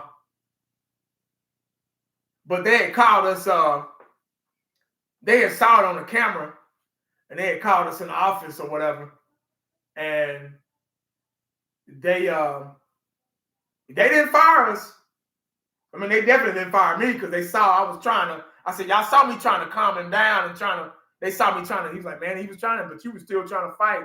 I said, man, don't fire him. I said, leave him. He probably got bills and stuff too, I think they just wrote him up and they suspended him for like a week or something like that. But when he came back, he was cool. He was like, man, I'm sorry, man. He was like, I was just upset. I was having a bad day. And a lot of times, man, these young guys, man, they be so full of just want to be hard and want to be, oh, I'm tough and all that stuff, man. And sometimes if you just talk to them, because nobody listened to them. A lot of them don't have fathers and stuff like that, man. They come from broken homes. And he told me that, man. He's like, man, I ain't got nobody, man. He's like, man, my mama's just raising me and this and that. And, I'm quick-tempered. I said, man, you got to be careful about being quick-tempered. I said, it'll get you killed. I said, you're going to run into somebody that's not as cool as me. I said, they're going to take you out.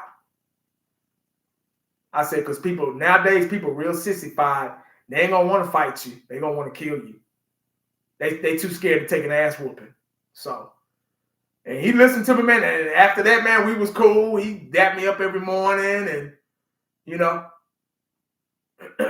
real cool guy.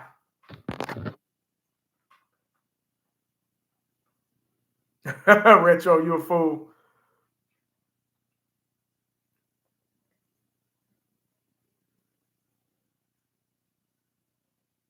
Every action has a, yeah, man.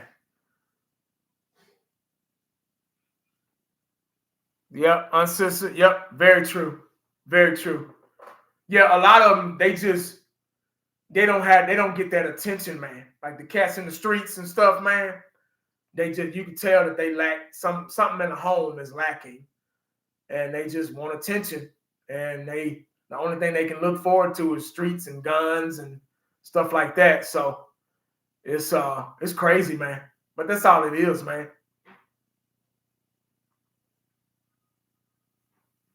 Man, you funny, man. You just say anything. It's crazy.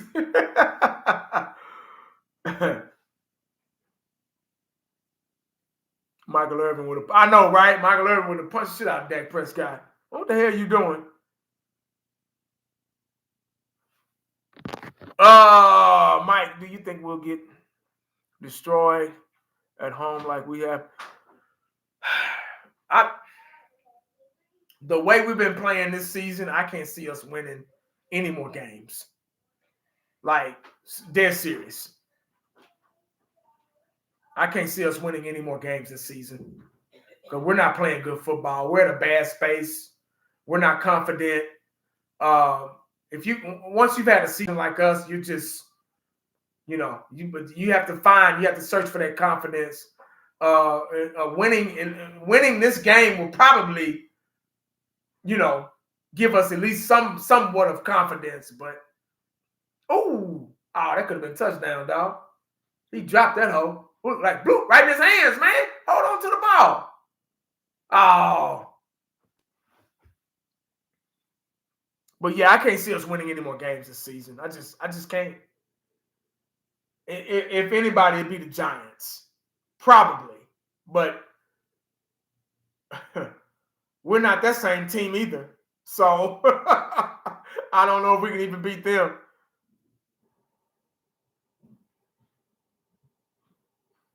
I can tell you come from. Yeah, my mother and father, older brother. I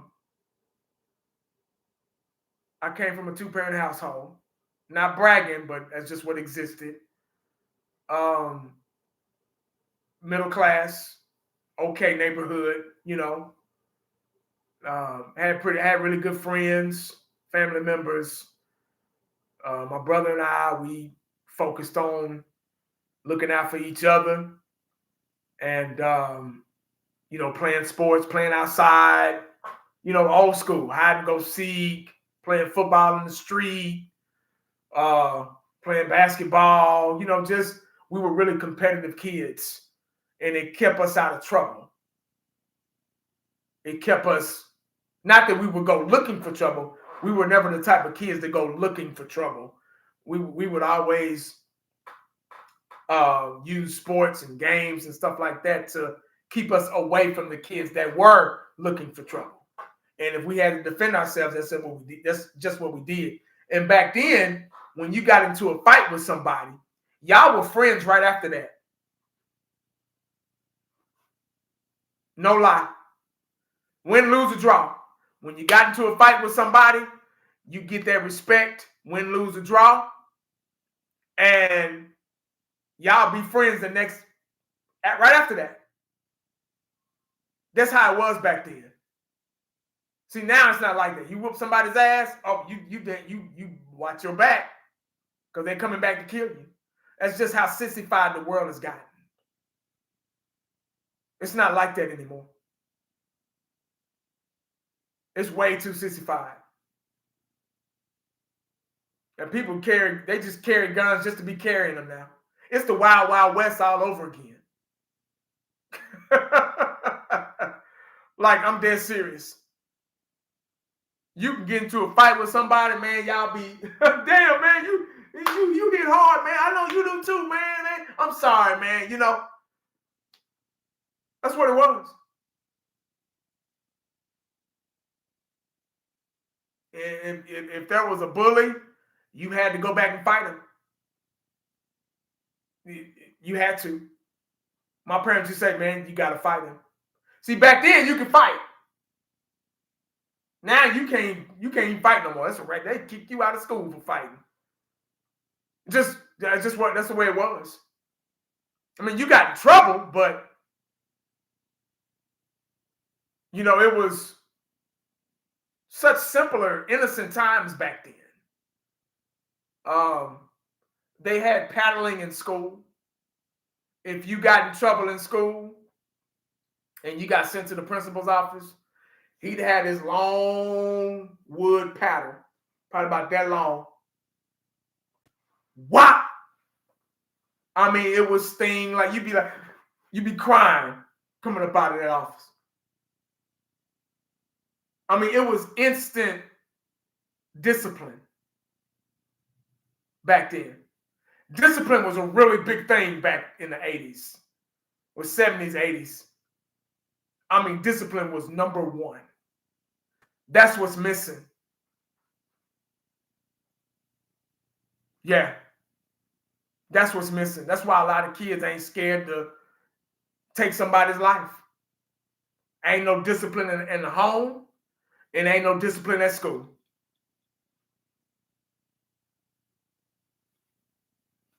So if there's no discipline nowhere, how they gonna listen to somebody out in the world?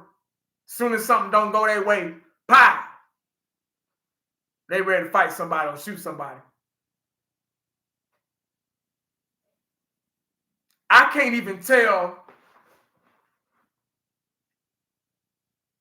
You really can't even tell your kids to defend themselves. Now, my son, he's 10. My middle son, he's 10. And these kids at school they call it roasting now.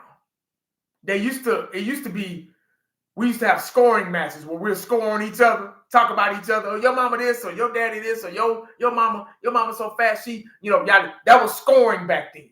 And he'd be like, ooh, he scored on you, Now they call it roasting. So these kids have started roasting my son just for no reason. And they had the whole class laughing and everything. So my son has said something back, but he was the one to get in trouble.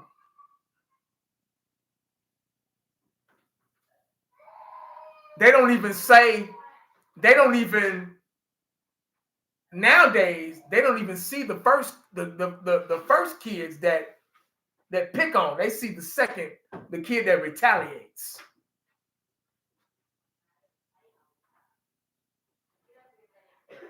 So that's how it is now. So you really can't even teach your kids how to defend themselves anymore, because they'll get in trouble. They'll be the ones to get in trouble for self-defense. See, back then you could teach that. You can't teach that now. It's different. Like, they can't even protect themselves. They just got to take it. And, it's weird, man. It's really, really weird.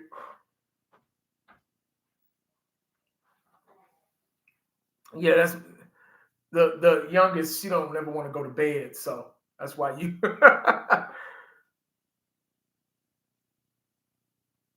Do I believe in snitching? I'm not a street guy, so I don't put yourself in the position to snitch. That's my thing.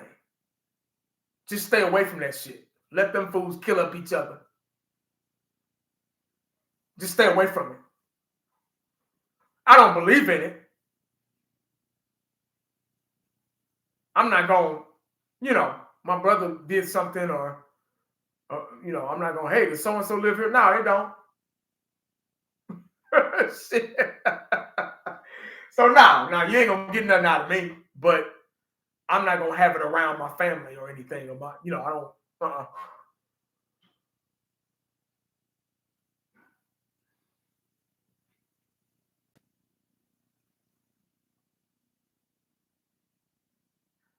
Parents have to get involved in the schools. Yeah. Back in the day when you were failing in a class or acting up in class, the parents would get on the kids. You're going to get in trouble when you get home. As a matter of fact, I remember my friend in elementary school. We were in second grade, and he was acting up in class every day. And the teacher kept threatening, I'm going to call your daddy, and I'm going to tell him to come up here. And he kept on acting up. He just kept on acting up. And she called him. She went to the office and called him. There were no cell phones back then. So she went to the office and called him while he was at work. And his dad came up there and gave him a whooping in front of the class. You hear me? I mean, we were all sitting there, and he wore him out like they were at home. He got his belt, whop, whop, don't you ever, whop, whop, whop, whop. I mean, wearing him out. We were like, just imagine as a kid seeing that. We were doing our work like, shit, I hope he don't come this way. Like, for real. Yeah. It was, man, his dad, he wasn't playing. And my dad used to always threaten that shit. And I was like, man, I ain't got time. I don't want to get a woman in front of the class. Forget that.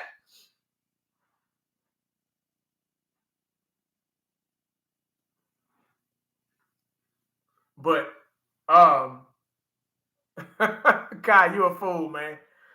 Yeah, man, that's just how things were back then. I wish I could go back. We'd have a lot less crime than we do now. Yeah, yep, exactly. Essentially, when the street people tell on street people, victims cannot snitch, witness cannot snitch. Snitching is a violation of street code. Yeah, oh yeah. That's why I say I ain't a street person, so I don't put myself in that position because I never was a street person. I think it's petty and small-minded, very petty and small-minded. I feel sorry for people that have to live that lifestyle, but yeah, it's really small-minded because you're representing a hood that was here before you and going to be here after you. You get what I'm saying? So I'm like, you get out the hood, don't look back. I've seen football players. That we had a guy. His name. I grew up in Dallas, Oak Cliff area. We had a lot of good athletes come out of there, out of that area, out of Dallas. Period. And I remember a guy. His name was Byron Norton. He's Byron Norton or Byron Nelson. He went to DeSoto. He was the best running back in the country in high school. He was cold. I mean, he was on the news. He was a beast. And he got a full scholarship to, was it Texas Tech? This was a long time ago, guys, so I can't really remember everything. But I think it was Texas Tech. He got a full scholarship and had all the tools to get to the NFL. And he came back and he went to a block party in the hood. And he got into it with some guys. They knew who he was. And, oh, man, you ain't all that. They killed him. They shot him and killed him. Because they were jealous because he was going to be something, be somebody. That's why I say it's all about the decisions and the choices you make and who you decide to hang around.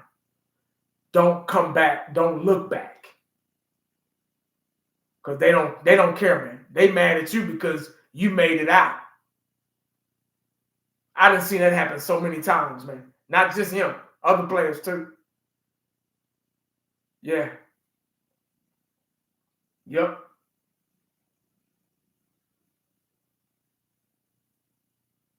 Yeah, I seen a lot of guys go back. Choose your friends. They'll betray you before anybody else.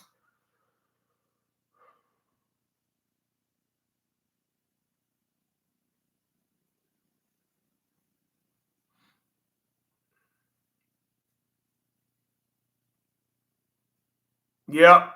JB24. Yep, exactly. Yes, sir. Texas Tech. Yeah, they were back then. But he was good, man. I'm trying to think of who else. We had a lot of athletes come out of Dallas. Larry Johnson, Grandmama, Larry Johnson, he went to Skyline. Michael Johnson, the track Olympic guy, Michael Johnson, he came from Dallas. Corey Dillon, man, a lot of guys. Jesse Olmstead. Shit, I know someone, I just can't think of him right now. And I hate when my mind goes a blank. Civilians perpetrate. Man, they can have all that shit.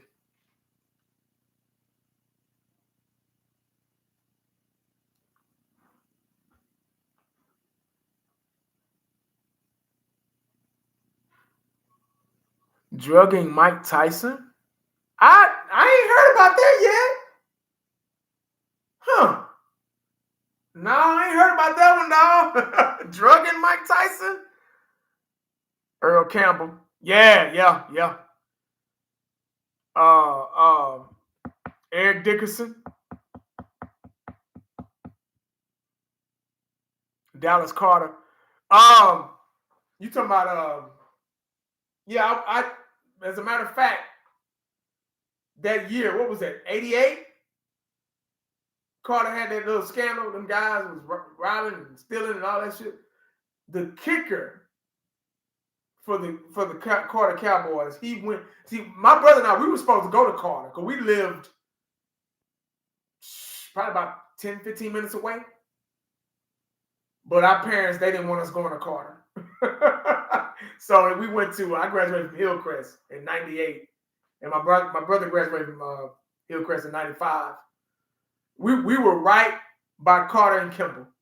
We were right in between Carter and Kimball. So we could have went to Kimball or Carter, which were good football schools.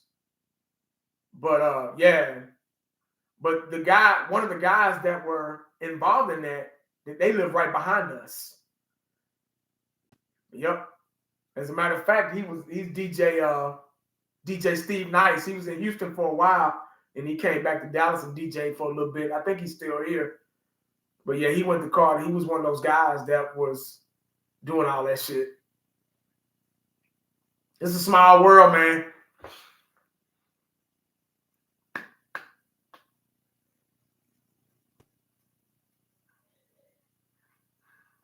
Jesse Armstead days. Yep, he was a part of that team. I can't talk about it because I don't know anything. I didn't know anything about it. I don't.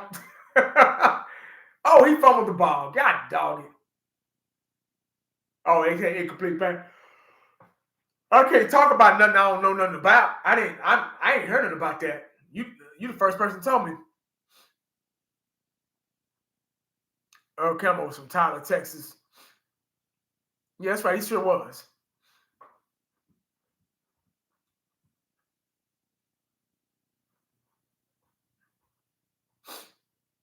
Oh, man. Earl Campbell was a beast, man. He was beast mode way before beast mode. Shit.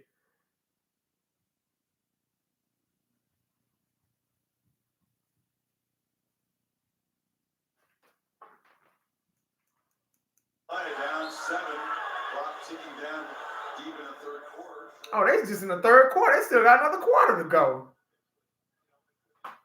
Shit.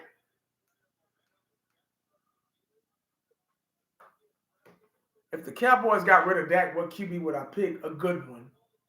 A QB that can run the ball, a QB that's fast like Michael Vick, somebody that's versatile, somebody that can read defenses.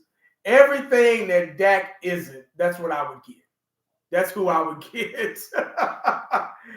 I'm telling you, what we're going through with the Dallas Cowboys guys, it's very educational.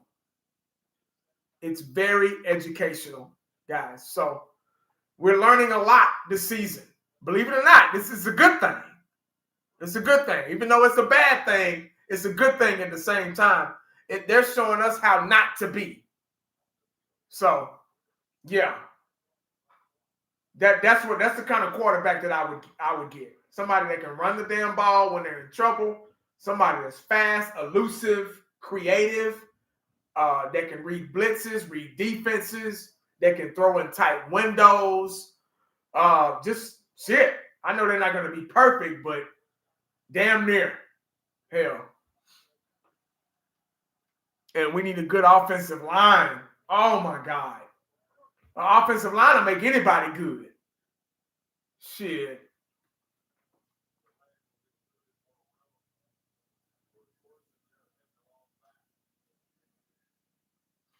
Oh man, I go back in a day. My dad knew. I hate to even talk about this because it doesn't exist anymore. But my dad, he knew Tom Landry. My granddad knew Tom Landry, and so my dad knew him as well. And don't ask me how. I don't know.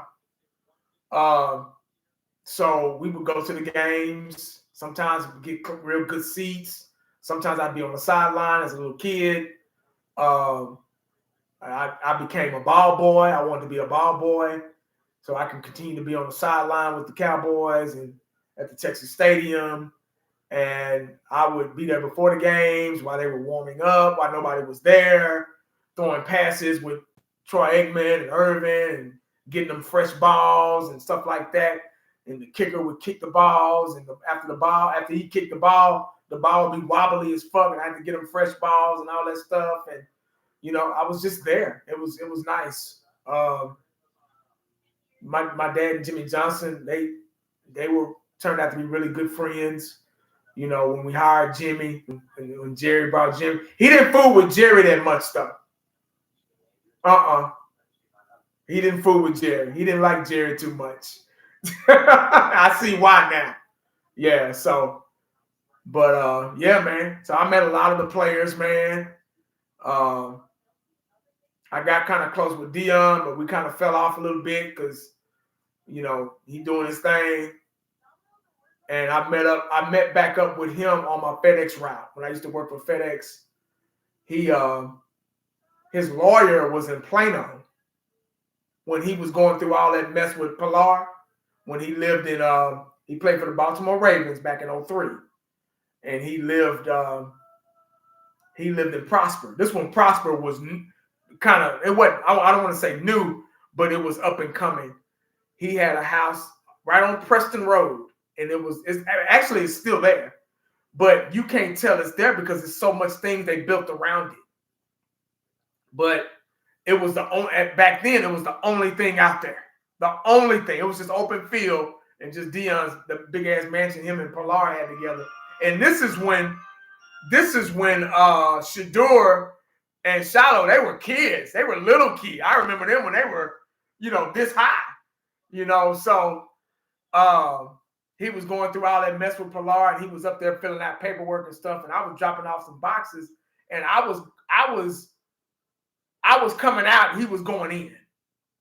And he looked at me. He was on the phone, and he looked at me, and I looked at him. I said, "Brian," and he was like, he called me by my last name. He said, "Jackson, yeah, man." He said, "Hey, let me call you back, man." We started talking and shit, and how's your dad, man? All that stuff, and then we exchanged phone numbers. I've been talking to him ever since. I don't talk to him every day. We're not best friends and all that shit. I just, I'll leave him a message or something. And he probably won't respond maybe a couple of days later, because he's busy. He's a celebrity. So I just, I give him his respect and his space or whatever. Sometimes he'll call me, I call him, that's just what it is,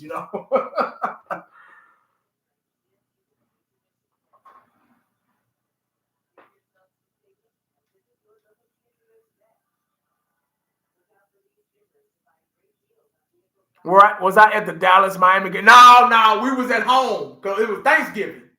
That was Thanksgiving, so we were at home watching that game, and I never forget.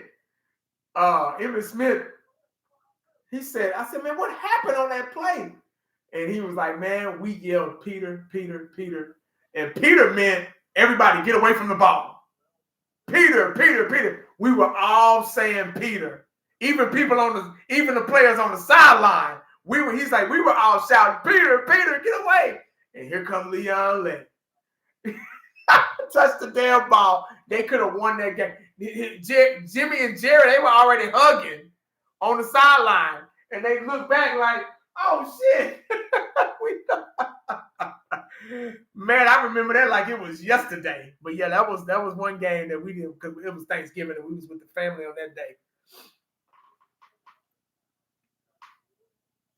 In the snow, yeah. Yeah, man, that was a while ago. He said, "I cried at that game." All right, Retro, I'll holler at you, man. I think, yep, that's my cue. I think, guys, Cowboys Corner getting ready to go live. He do his show, or what's it called? Damn, having a brain fart. Talking Crazy with Cowboys Corner. So, y'all want more football talk in detail, go over there. He'll be live in a minute here, Cowboys Corner, and let them know I sent you. So just say 1980 sent you. But guys, it's been a blast tonight, man. I appreciate y'all. Everybody that came in and out. I appreciate it, man. I know it's Saturday. You're probably doing some stuff with your family, watching college football, but y'all decided to kick it with your boy, 1980. I appreciate it, man. I really do. Appreciate the super chats and everything, man. Drew, what's up, man? Hey, I appreciate it, man. Tell him to you. I didn't block you. Who blocked you?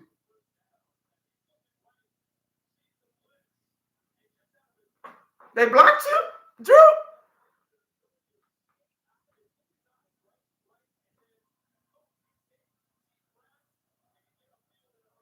You had to eat that, huh? I shoot.